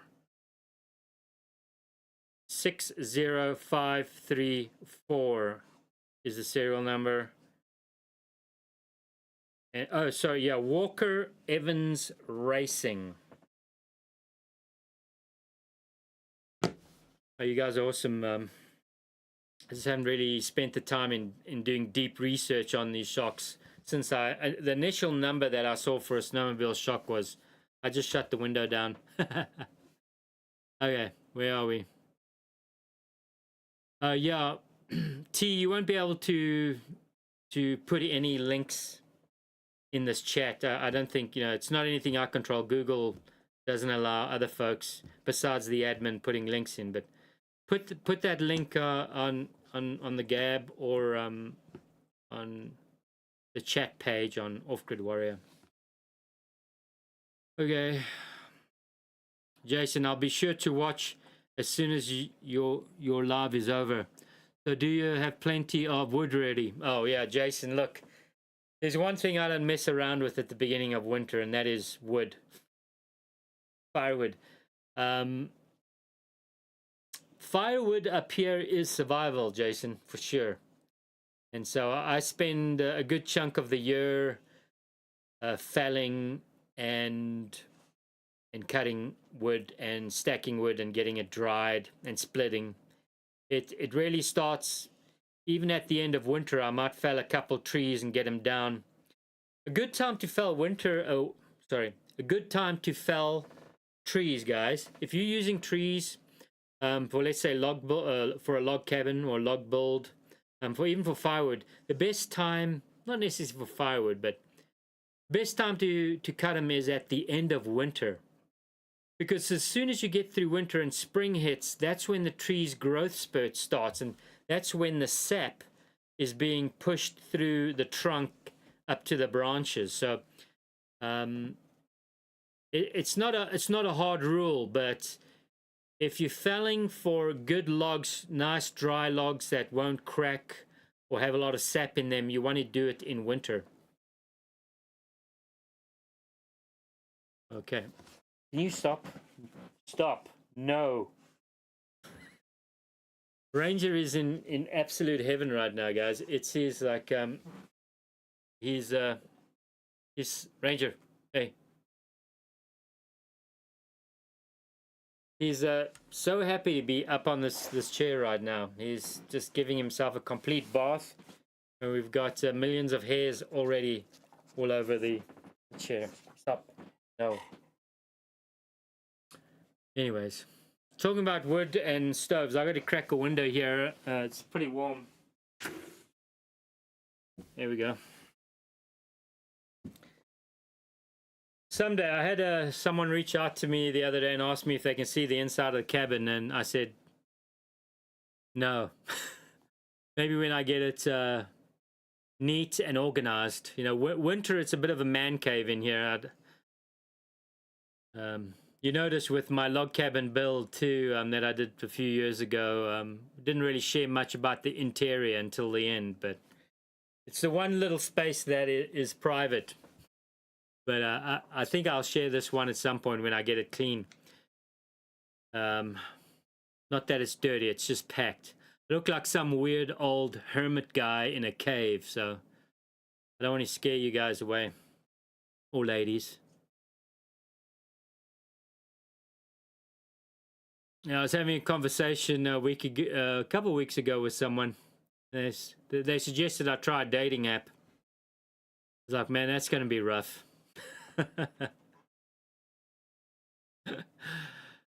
Lives on mountain.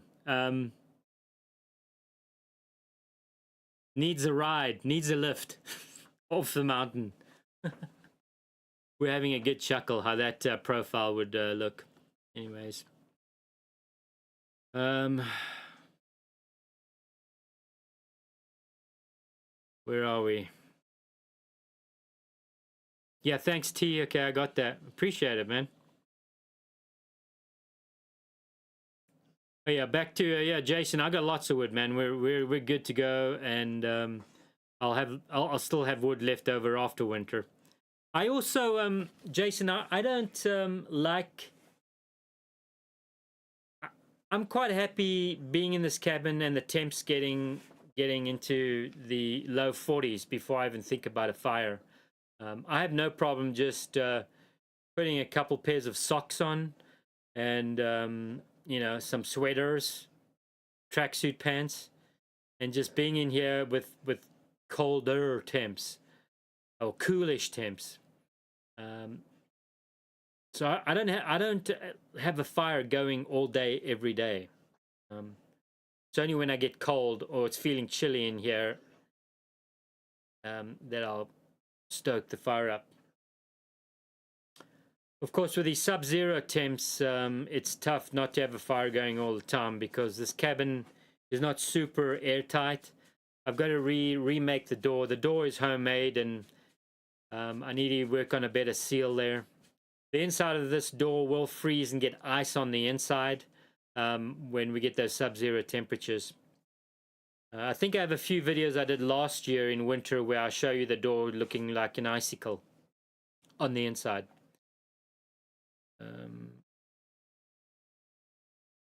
Okay, where were we? Country living and adventure. We heat with wood. We bought a nice glass face wood heater. I love watching the flames while drinking coffee. Oh yeah, you can't beat a nice glass door. The stove that I have is pretty small. The largest, I have to cut my firewood at 12 inches in order for the chunks to fit in there. So you can imagine it's pretty small. It's a small space, and I actually cooked myself out with my stove, but I used to have a glass door on my stove in my last cabin, the log cabin, and there's nothing, guys, like sitting in your cabin in winter. The snow, you're looking out the winter, out the window, the snow's coming down, and you're being heated by a wood stove, and maybe the lights are off, and you can watch the flames in the wood stove and the snow falling down outside. It's a magical space to be in. If you can ever get to it, I would suggest it. Okay, where are we?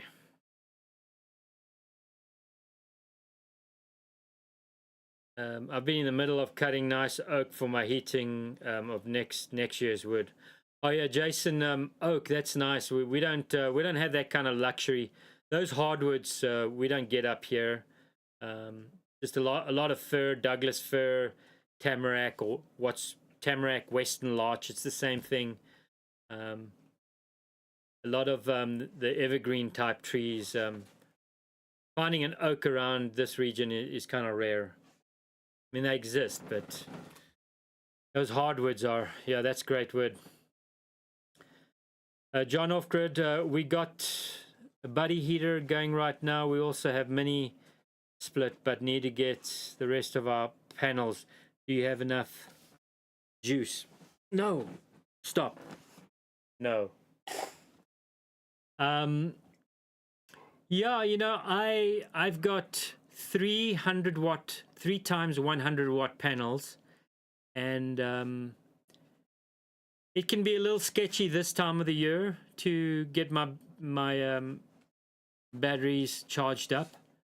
What I find myself doing now is running the generator every few days, and so I have 2 solar generators, and I alternate the solar generators. So like I'll run on a solar generator, one of the solar gens, and then charge the other. And then when I run low on the one solar gen, I'll switch it out and get that charge. Just, I don't know, I'm getting tongue-tied now, but I just alternate my solar generators. But I'm primarily, this time of the year, I am relying on the generator to charge those up every couple days. Now in spring and summer, when I have more sun and the arc is higher and longer days, I can live off solar power. Except when I stream. I actually have a desktop that I'm streaming on now, and it will, the solar generators, the batteries I use may run this generator for, I mean the desktop, for maybe an hour and a half. So when I'm streaming, I have to run the generator for this desktop, but otherwise my lights, my refrigerator and everything can just run on solar and my batteries through spring and summer. Sorry, hopefully that makes sense. I feel like I was stuttering all over there. I'm gonna let Ranger out. Hang on, guys.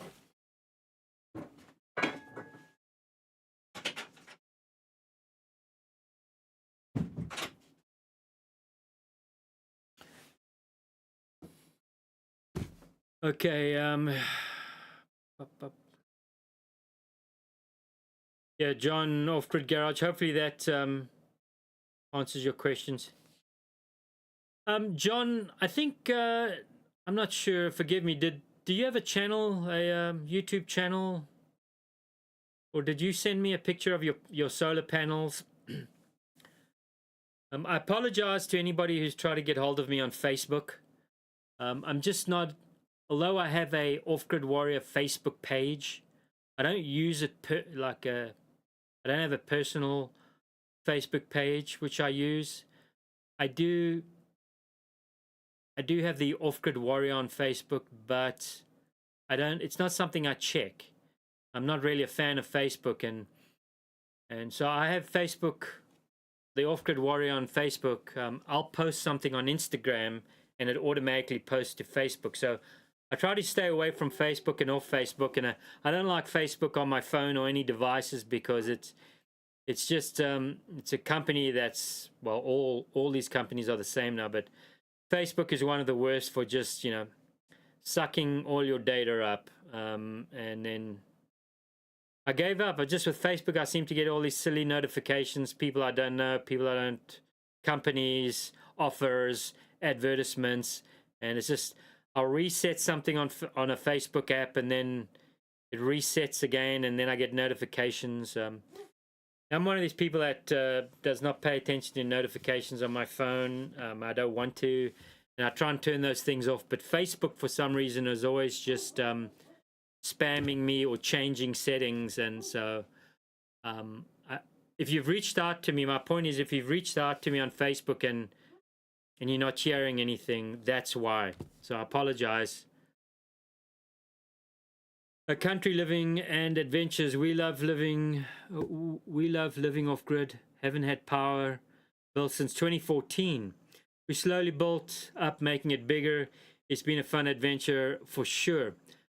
Country living and adventures. Are you on YouTube? Do you have a channel?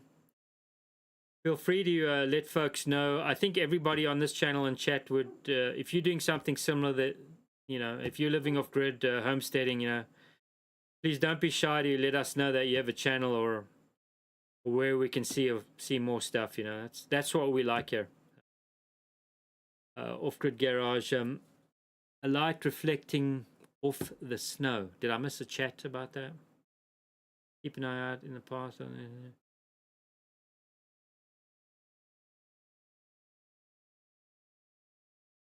Jason Allen, I literally live in about the same style cabin you are. Mine's 16 by 16 with 9-foot ceiling. All right, Jason, that's awesome. Whereabouts are you located? Approximately. You don't have to give us the exact location. 16 by 16, yeah, that's kind of my size. I started over. I was in this cabin, just half of this cabin, for the first winter. Which was, let's call it an 8 by 16. Yeah, 8 by 16. After the walls, it's a little bit smaller than that, and that's what I lived in for the first winter up here. That was fun, and then I doubled the space. So yeah, we're about the same size.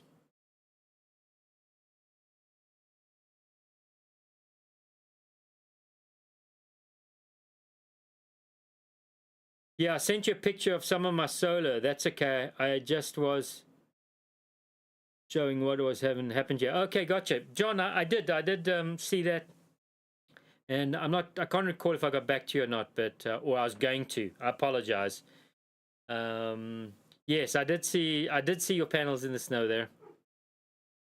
I think you could definitely lift them up, get them up a little bit higher. I need to actually change where my solar panels are too. It's kind of a temporary place.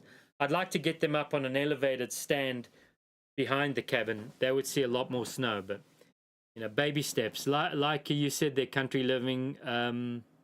It's like small steps. What I found, even with the log cabin that I built, one has to have patience. You can have a lot of ideas and a lot of dreams and the picture in your head, but you've got to have patience and a good understanding of reality and what's possible. Sometimes that understanding comes with some hardship, but it's all about baby steps out here. I'm just one person, but even as a couple, some things take years to develop on property.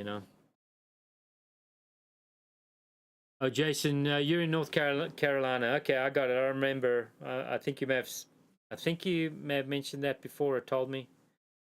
I apologize. A lot of names and a lot of text, guys, and messages. All right. Richard Price, what internet service do you use to stream live? I'm in North Idaho. No winter here yet. Not exactly, but just generally, where are you off gridding? Oh, Richard, I don't think I've seen your name before. Yeah, welcome.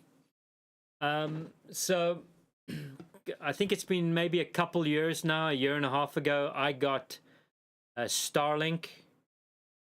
And I know, guys, it's an absolute luxury. And, it's It's not cheap. I think I pay $120 a month for Starlink, but it has been quite a game changer. Now, I've lived off grid out in the boonies before with no internet and no cell signal, and it wasn't a problem. But I will say though, having Starlink has been a game changer. As you can see, I'm streaming here.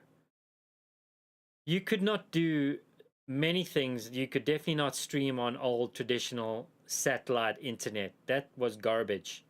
But here I am on Starlink, able to stream. I don't watch a lot of movies or consume a lot of media like that, but the little that I do, I don't have any buffering problems or videos buffering.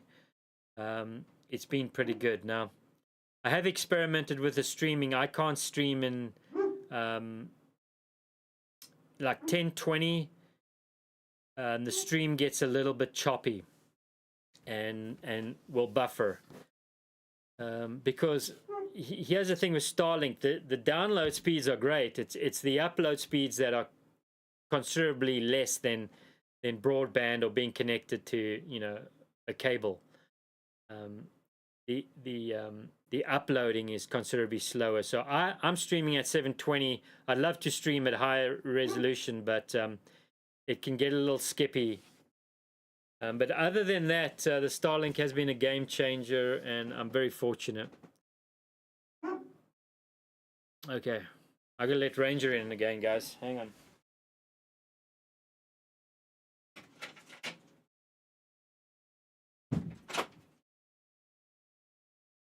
Yeah, also, I don't have cell service up here. Oh, yeah, right. Now you've got dirty paws. And you're getting your dirty paws all over my seating, huh? Oh, nice. Anyways, that's my co-host Ranger, guys. Some of you may know him as the dog I'm always whistling and shouting for him to come. Anyways, yes, I don't have cell signal up here, and I use the Starlink for VoIP phone calls, so, you know, voice over IP. One of the things that I had to say goodbye to is my cell phone plan. I no longer have a cell phone company. If I have wireless or internet, I can make phone calls using a Google Voice number, but there is no cell phone company anymore. I had to pick and choose where I wanted to spend my money. Was it, you know, Starlink or Verizon? And I went with Starlink. Right, where are we?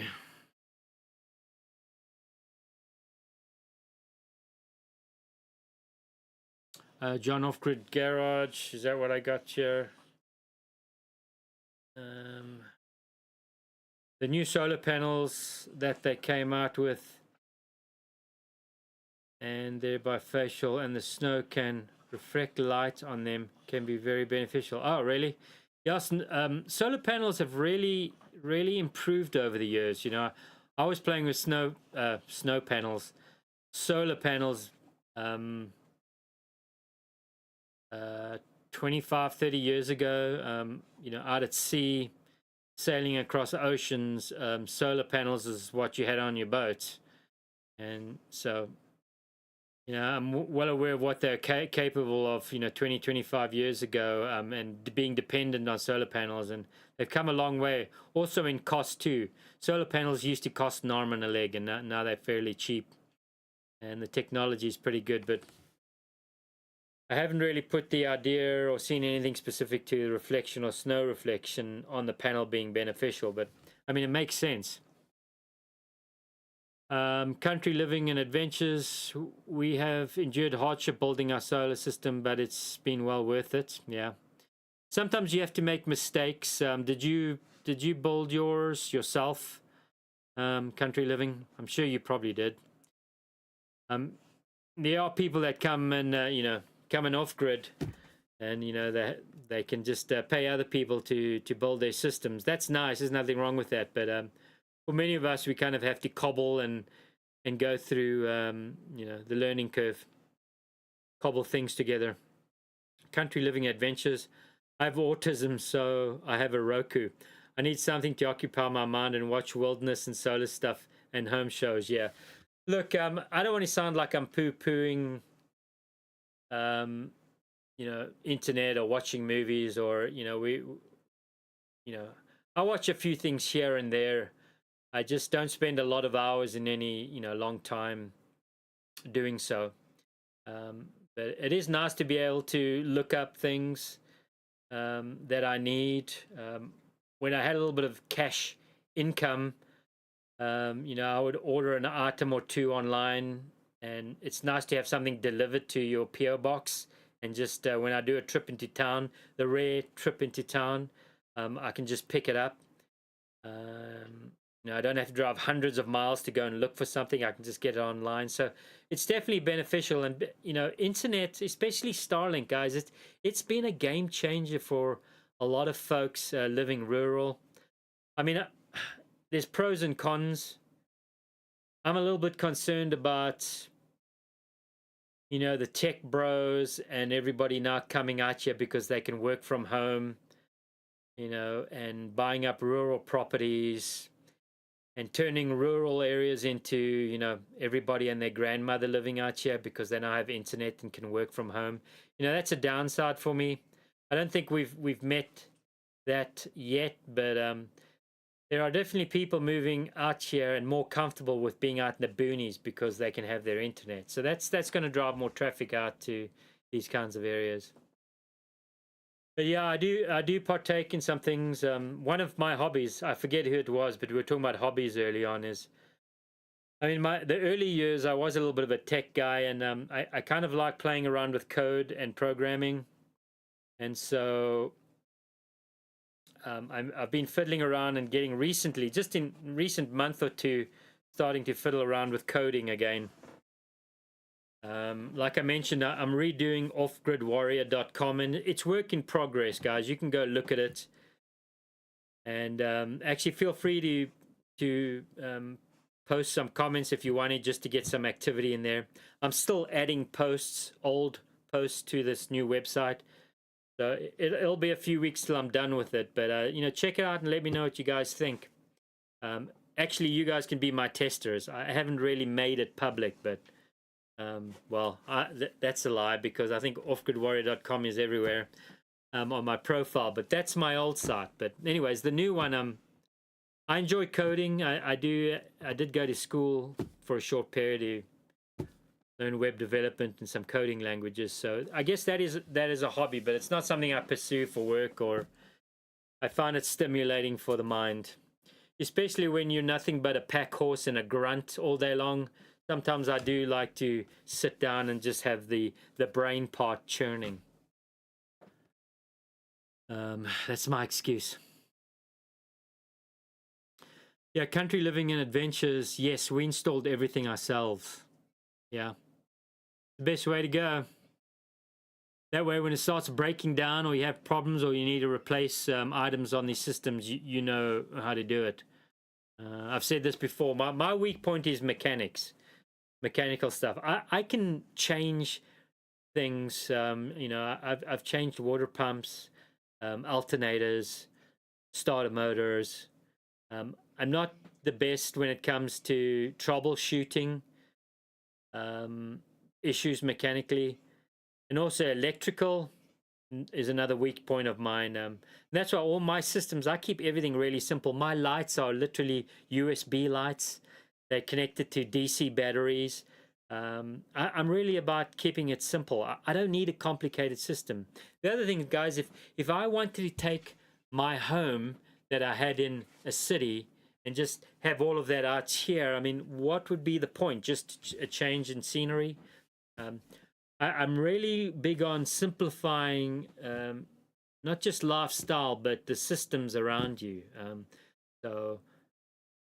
I've kept really everything simple as far as wiring. It's probably too simple, and it's actually, a lot of it still gets in the way because I have wires everywhere. So downside. There's so much. I could pretty things up quite a bit in this cabin, guys. Not gonna lie, it probably needs a woman's touch. a feminine touch in here because it's very caveman-ish right now. Probably why I don't show a lot of footage inside the cabin. Okay. There's literally like maybe 4 people that have even been inside this cabin. Oh yeah, we're country living adventures. Yes, we install everything ourselves. John Offcliff Garage. Oh, cool. Sorry, I forgot, John. It's been a while. What were you referring to there? Richard Price. Yes, Starlink is great. We use it on our property too. Otherwise, do not any other services, and we need it for cell service to stay connected. We use it for our live cameras and security. Agree with you 100%.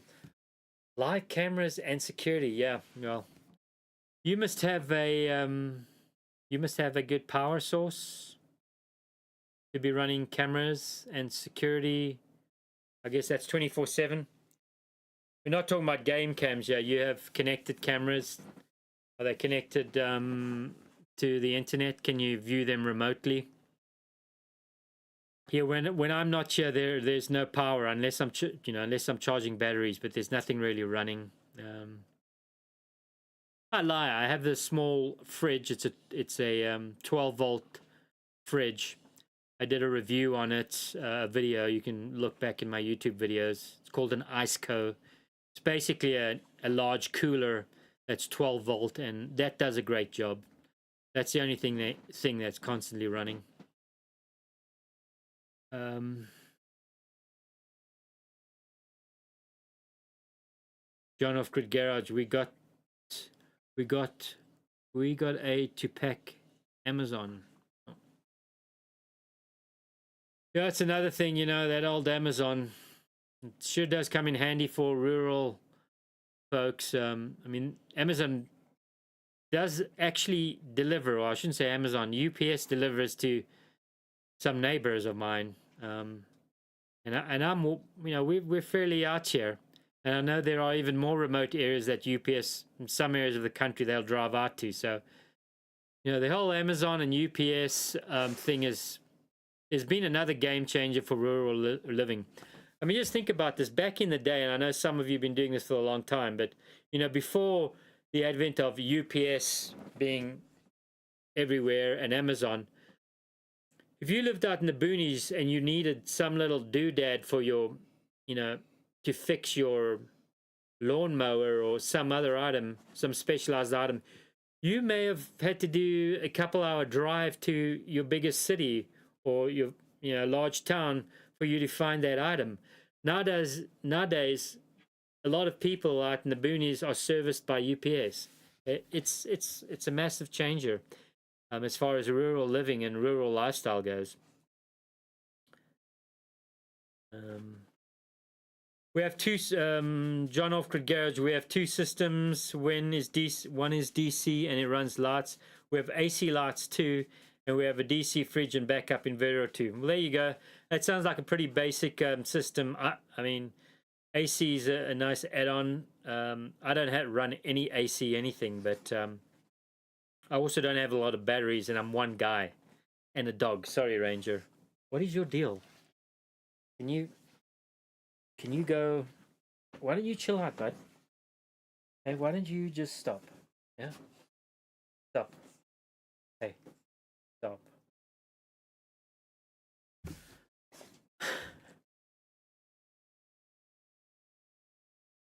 Buddy, come on now. You do this every single time. You're trying to steal the show.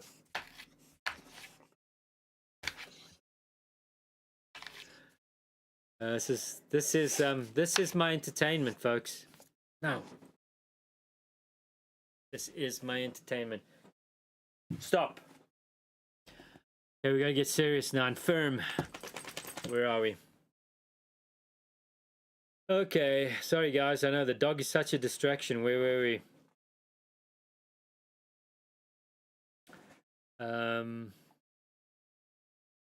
Country living adventures. Need you a lady to brighten the place up, lol. Yes. Yes, been a long time. Um,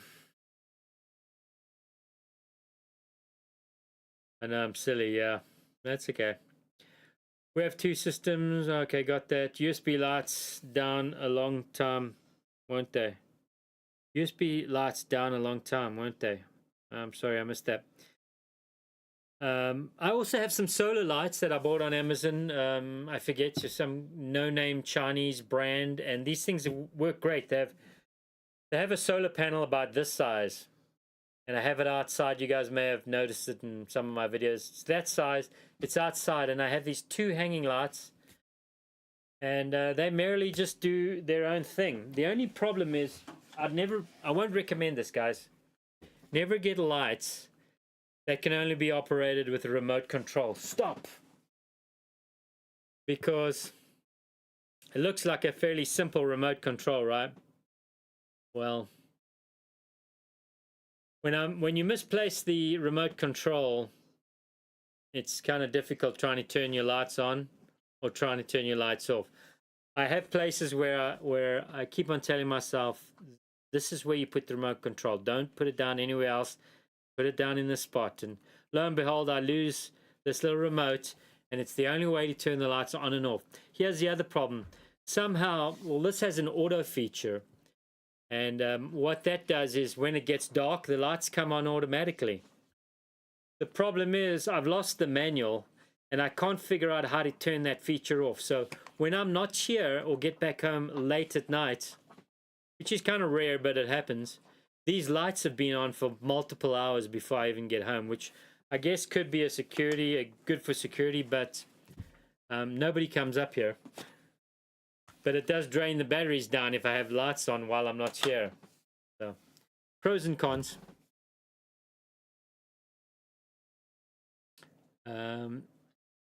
We've been buying the Expert Power batteries. They're expensive, but they're pretty simple to operate.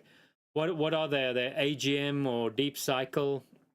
I'm not familiar with that brand. Is that an Amazon brand?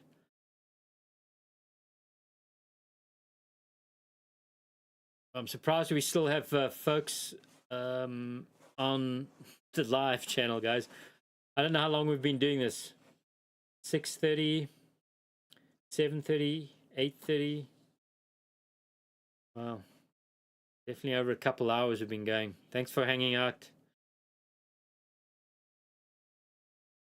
Anyways, yeah, we're running dry on questions here. I see some folks have already left the room. Guys, got any more questions? Anything you want to talk about? Any observations? If you don't, we may think about winding down the stream. Oh, lithium ion. Yeah, the lithium ion batteries are the expensive ones, from what I've seen. Yeah, I mean, I know some folks that have recently upgraded their solar panels. I mean, they have a log home, and they have all the amenities in their log house, and they have big screen TV and everything you could possibly want, I guess.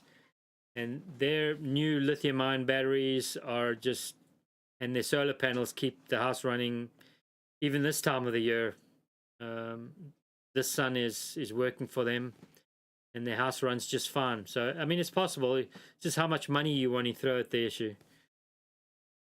When you're penniless, you make small systems and build them incrementally. Jason's still here. Gotcha. Kevin, you have kept this an interesting chat. Thanks for spending time tonight. Oh, well, thank you, Kevin. Yeah, it's kind of I do more talking in these streams in this couple hours than I do in 3 weeks. I don't think I'm going to count my dog and talking to my dog in it, but as far as talking to a human being or human ears, yeah, there's more talking done now in 2 hours than in the last 3 weeks. Thanks, guys. Thanks for putting up with me, listening to me. Yeah, I really depend on you guys to ask questions and to get me chatting. I think when the questions slow down, I'll probably run out of things to talk about. T, you have your home insulated? Yeah, I do. T, inside the wall, these walls are the framing is 6-inch framing, 6-inch studs. So there's insulation. I think it's I forgot now. Is it R20? Might be R20 in the walls. You know, the fiberglass insulation. In the floors too, T. I insulated the floors with the same stuff. The fiberglass roofing bats in the floor. Roofing bats. So they're not meant for floors, but that's how I did it. Since I don't have a basement, or the underside of this cabin is open, so I had to sandwich something in the floor. That said, in winter when it gets frigid and super cold, and the floors do get cold, they get super cold. Not quite, I won't say ice, but they're cold. Until I get a fire going, and the fire's been running for several hours, it might warm up. But these floors do get cold with sub-zero temperatures and no wood stove on. Where are we? John off-grid. USB lights will run a long time and not much power. Yeah. Hey, I swear by all my lights are, well, with the exception of those that solar panel light kit that I got, all my lights, the lights in the room and everything else, these lights, these sparkly lights are USB. I have another light over there which kind of blinds me while I'm streaming, guys, but I kind of need it for the camera to work. I think it might be messing up my eyes because I'm having a problem reading some of the chat. It's like I'm getting old man squint. But I realize that light's kind of in my face. You know, that's USB. USB is a great little technology, guys. I run lights. I've lived in shelters and cargo trailers and small cabins with just a battery pack like this and USB lights. You can get USB lights that look like little bulbs, and this little pack will run 2 light bulbs that'll light this cabin no problem. It'll run for 2-3 days. For me, there's just no need to spec out a small cabin with AC lighting and spend a lot of money. Even if I had the money, I'd still keep things simple. Country living. My husband can send you a picture of the batteries. I don't know if he has or not. What are we talking about? Your solar panel batteries? If they're good, yeah. I mean, let me know what they are. I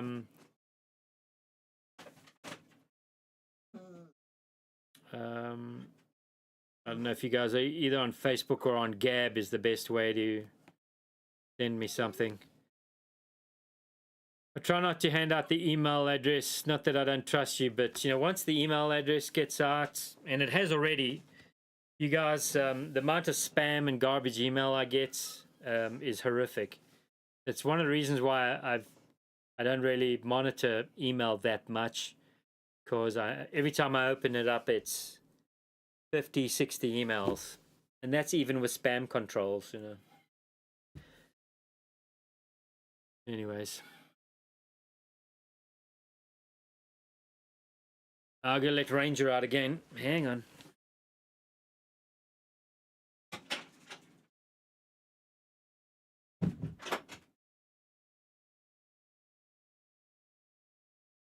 Yeah, I don't know. I've posted videos before about my solar generators. I know that's not for everybody. Not everybody's a fan of these solar generators, or they're just big battery packs. They call them solar generators, kind of a controversial term. I get it. It's just essentially a big battery in a pretty box. But I pretty much use my Bluetti. I think it's an EB150 solar generator. I've been using that for 3-4 years. I use it almost daily, and it's still working. It actually did break down for a while, but I opened it up and found out it was full of dust and fur balls. So I blew it out, put the panels back together, and it's still working. So, yeah. If you're interested in what a solar generator is, just search for solar generator in my channel, and you'll find I have a couple different ones. Where are we?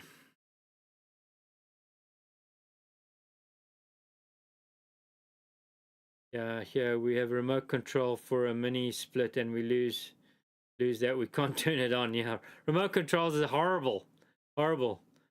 You know what? And the thing is, I've thought about sticking it on the wall, but it's it's the top that needs to be pointing at the light in order for it to work.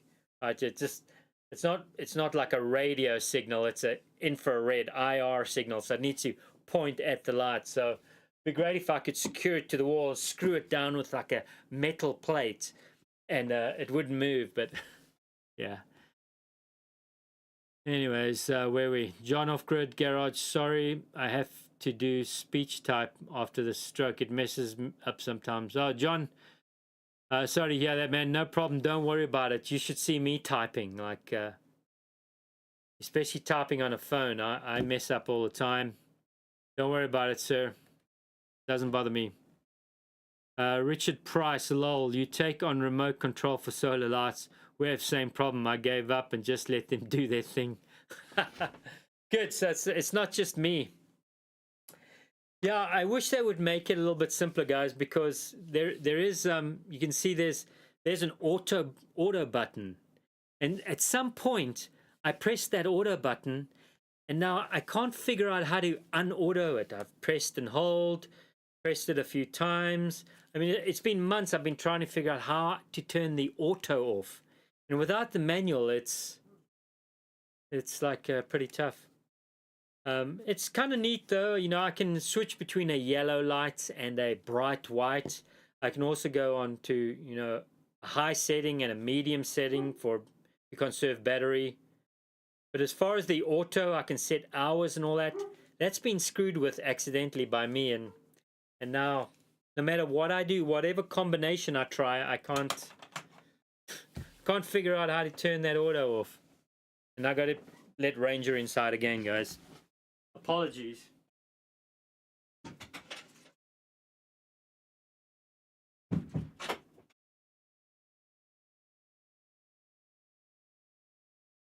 Oh, yeah, he's up. Oh, more dirty paws.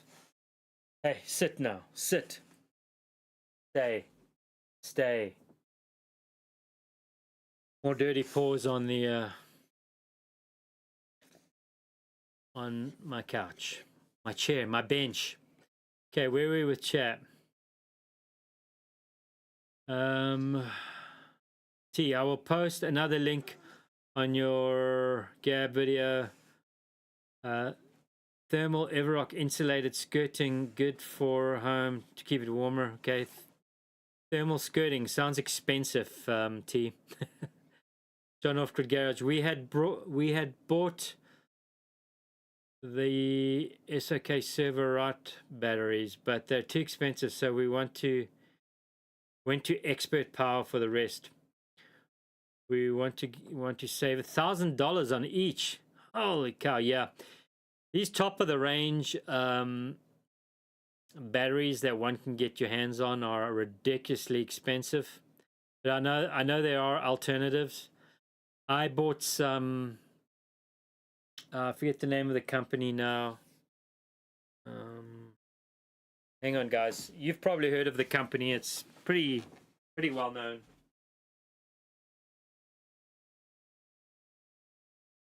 Yeah, it's hey, move, buddy.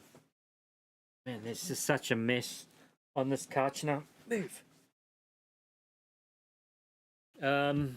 Renogy is the brand. Renogy. It's kind of the mainstream brand that's sold on Amazon. It gets good, you know, good comments and so on. And so I have these Renogy AGM batteries. and they've done a good job. I don't even really use them, to be honest with you. I use the solar generator more than I do these AGM solar batteries. But they're not as expensive as lithium ion, obviously. They're quite an affordable alternative, and Renogy as a company does the solar panels and kits and inverters, and as a company I'd say their mid-range and upper end stuff is really good quality. So if you're thinking about solar panels or backup systems, Renogy is that mid-range, good quality at decent price. Renogy. It's Renogy.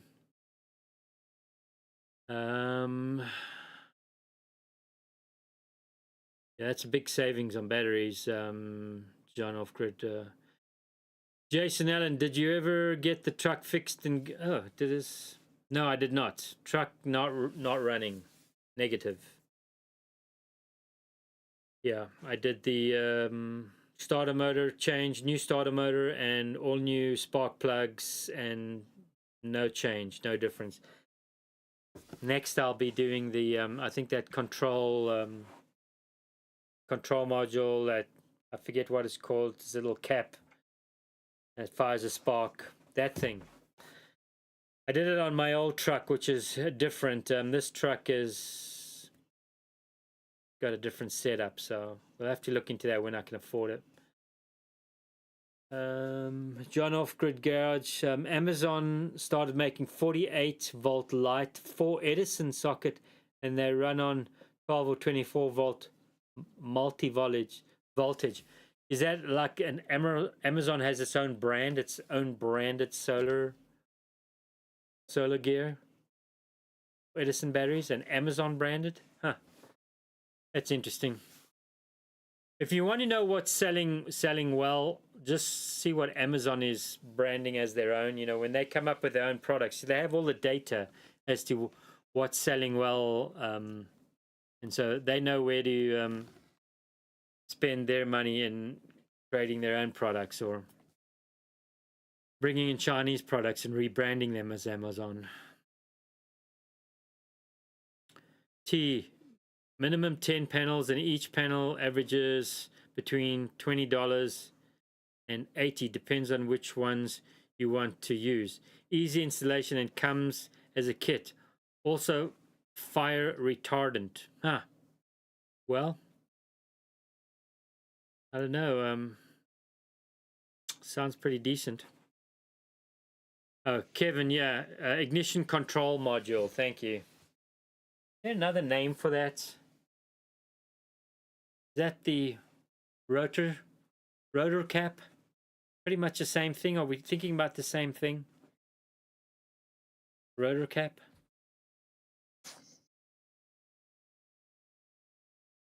Stop. No. Man, he's such an attention hog, this dog. He actually knows I'm putting my attention elsewhere. I'm talking to somebody and he just doesn't like this. He actually does this when I go into the chicken coop. If I'm talking to the chickens or going to the chicken coop and spend too much time in the chicken coop, he starts to whine. I mean, it's not a healthy situation. Move that camera a little bit. There we go. I think that's how. Perfect. Okay. Spoiled baby. No, he's actually not spoiled. Well, maybe. No, he's not spoiled. Country living. This is not a spoiled dog. It's just a weak owner. Hasn't put a lot of time into training. I think the problem here is we spend way too much time together, and he's connected to me by the hip, and it's not healthy. Except, of course, when he wants to run away, you know, break outside the gate and disappear all day, you know, then he doesn't care about me. But if I'm around and we're in the cabin, he's like locked onto me. T made the world of difference for my son and his family when we installed them on his home. Made his home much more warmer. Is your son out in the boonies, T, or what's your son set up? Is he fairly rural? Kevin, that was an old system. They changed it to the module. Basically, does the same thing. Signal spark. Okay, all right, that makes sense. Yeah, my truck was much older. It was an old GMC. What was that? A GMC. It was the long bed. Had a little backseat cab with a long bed. That thing was an absolute wreck, but at least you could fix and change things on that motor fairly easier. The newer the vehicle, the more difficult it gets to work on it. And I'm no mechanic, but I have noticed that. Mobile home. Okay, gotcha. Yeah, I spent a winter up in this region in a trailer, like a travel trailer, which is parked on a concrete floor. And let me tell you, that was brutal. Let's just say a lot of money was spent on propane and then some.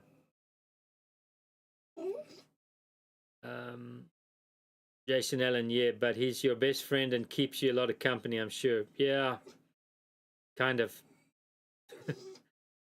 Country living adventures. I had a cat, but something happened to her. I'm still sad over her. I'll get another someday. She was a tabby cat and so sweet. Yeah. Sometimes I think a cat would be good up here. You know, I have come spring. It's mouse fest. Although I haven't had mice inside the cabin, they get into everything outside. I have had a pack rat as well. Pack rats are the enemy, but you know, mice can. If you don't keep them under control, they just get into and everywhere. So a cat would be great for mice. You know, I have this big crawl space underneath the cabin, and it's just there's all sorts of little hidey holes and things underneath there that mice love, and the pack rat, the one that I had. So a cat would do a great job in keeping the rodents down, for sure. But can you just? I'm right here. You don't have to be like in my face. Oh my goodness. What your truck do you have now? Well, this is why I was getting confused with my snowmobile. They're very similar. I think oh no, they're both 97. So I have a Silverado, a 97 Silverado.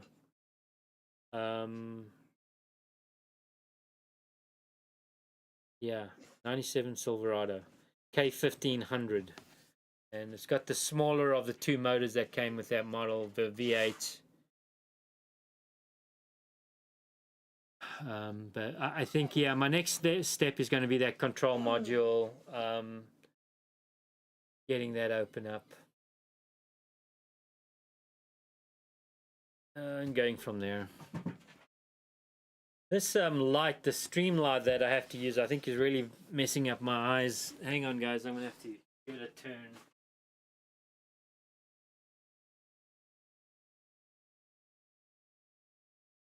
Like right in my face. Sorry, guys, it's a little bit dark, I know. Hopefully you can stop. No. Hopefully you can still see me. At least now I don't have a light in my face. Yeah, it's definitely wrecking my eyes staring into or having that bright light. And not even that bright, but it's needed, as you can see, for the camera to work. Ah, okay. Where were we? Family plan. Light is fine. OGW, are you thinking of the ignition coil pack? The thing that holds the spark plug. An ignition coil pack. No. I'd have to look a little more into that. I'm not quite sure where that is and what it does. I mean, I'll look it up. Thanks. Just another thing, family plan that I need to ponder. I get money, spend it on something, and that doesn't fix the problem. Yeah. Fun times, guys. Okay, where are we? Rafi Marukian. Sorry if I butchered your name. Hey, do you have home down in civilization when you're not up at your camp? Sir, that's an insult. This is not a camp. This is a home. Roofy, this is my home. It's not my camp. But no, I'm kidding. It's my home. Yeah, you can call it a camp. This is where I camp out, 24/7, all year. Yep, this is it, sir. T, actually better without that light on. Really? I mean, I'm looking at my screen. It looks pretty dark, but if you say so.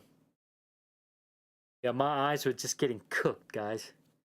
And I was having a real struggle just looking at reading the chat.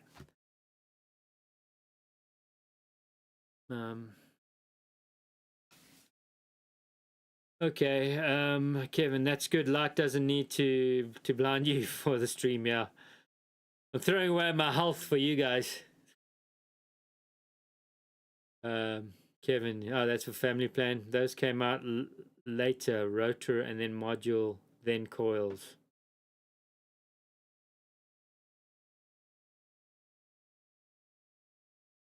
Okay, yeah. I think whatever is now the rotary cap, or whatever it's the control module, I think that's my next logical step to go to. Here's the problem, guys. I don't want to hang out. I don't want to spend too much time on the car because I know not everybody here is a pickup truck or concerned about car fixing. But when Kevin, when I start the vehicle, it's almost like it binds on something. So after doing the starter motor, after doing the plugs, and having a fully charged battery, I turn the key and it would go. It feels like it's almost binding. The engine is binding on something and stops. I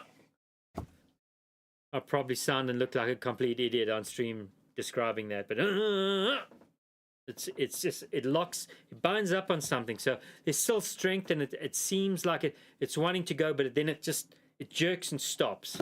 So there you go. That's the best audio description I can give of the issue. Where are we? John of Christmas. There's an app for the mini split grey air conditioner, but I haven't figured it out yet. I don't like an app on your phone to control stuff. Yeah. I mean, I'm a little bit of a tech guy when it comes to some areas, but there's some areas in my life I don't want tech or an app coming close to. It's like, I mean, I'm not happy about a remote controlling my lights. I definitely don't want my phone controlling my lights.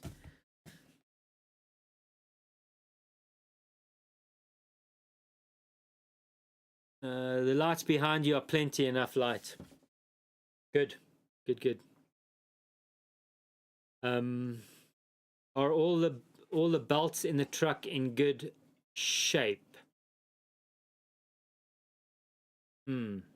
T. I did look down at the belts turning and that they were on there.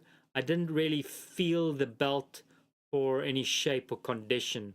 That's could it be a belt slipping that would do that? I mean, now that you mentioned belt, would a belt slippage cause that lock or the motor to bind? I don't know. I don't know, Captain. But it's something. I mean, you saying I should check it? Probably should get my hand down there or light and see if I can look at the condition. Jason Allen, just kidding. Do it one more time. Oh, okay, gotcha. Just kidding. No, look, I think every now and again I'll embarrass myself publicly and on stream, you know, but I try not to make a habit of it. Actually, one of the clips that didn't make it into this video was me attempting to do a high-speed reverse with my quad, and I didn't quite make it. Didn't quite make the reverse trajectory that I was trying, but maybe I'll include that on the next next stream. Family plan. I think we're all thinking the same thing, but calling it by different names. But the sound you made, it is clearly the blink of fluid levels. Yeah, family plan. Yeah, I think you've got it. It's definitely the blink of fluid liquids. That would definitely cause that. Definitely blink of fluid. I think you're onto something, family plan. John Off-Grid Garage Energy is one of the Renergy is one of the companies that's making the new bifacial solar 500 watt each. Wow, 500 watt panels each. What size are those panels? My goodness. Renergy is one of the companies. Do you mean Renergy with an R, or is Energy another company? John Off-Grid. I'm guessing Renergy, right? Yeah, okay. Country living and adventures. Most I do with my phone is YouTube, weather app, and Facebook. And I have a couple of no internet needed games like solitaire. Yeah. Keep it simple, eh? John Off-Grid Garage distributor cap. Distributor. Are you saying it's the distributor that may cause that? Family plan. On the same line of thinking as T has suggested, it could be a seized pulley in the belt assembly. Okay. So we've got like two directions for me to look at. Either distributor or belt assembly belt region. Okay. I'll take that into consideration, gents. Duly noted. T, I'll ask my son tomorrow for you. He's a mechanic and he's also a NASCAR for Team Porsche. Hey, nice. I could do with some German vehicle technology. John Off-Grid Garage. Amazon sells them. I'm not sure of the local brand. Google 48 volt LED light bulbs should pop up. The real bright on 48. I bet they are real bright. Okay. Okay, well, we're making progress tonight. I got a few more things you guys have now got me looking at in the vehicle. I don't know, off-grid. It could definitely be blinker fluid, though. I mean, I think that sounds pretty logical. That could be the issue. I'm not quite sure where the full cap for that is, but I'll find it. Maybe I just have to drill a hole in there to make the full cap. I don't know. What is your deal? Do you need to go and do something? Like outside, inside, outside, inside, outside, inside? Do you want to run this whole thing? Do you want to take over? Would that make you happy if you ran this whole show? Can your paw even type? I don't think so.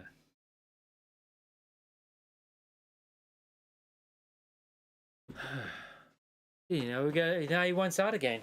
Hang on, guys.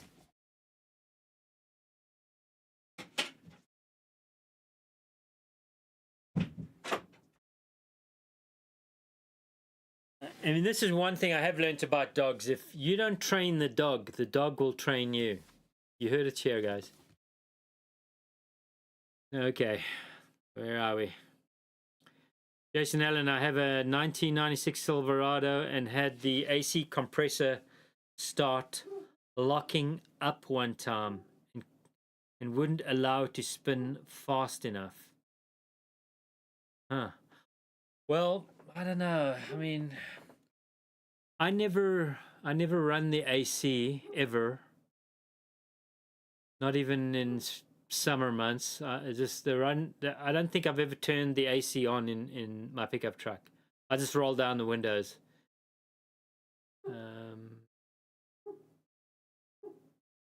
But noted. Country living adventures. Blinker fluid always causing a stir. I swear, lol. Oh yeah, that's a good one. The old blinker fluid. Crazy. Anyways, guys, oh man, it's 9:30. We've been going at it for a long time. We've had waves of viewers. I think we're down to 8 viewers now. So yeah, things are going. The ship's going down, guys. Yeah, I'm gonna have to mention it. Do the little shill if anybody would like to support the channel or help me out up here. There is a link in the description to the stream. It's a PayPal link. It'll allow you to support me that way. You can also become a member of the channel. You look in the description again, you can become a member, and you know, you can look into that, how you could support the channel that way. So if any of you are inclined or in a position to help out right now, I'd you know, like to encourage you to perhaps take a look at that direct link.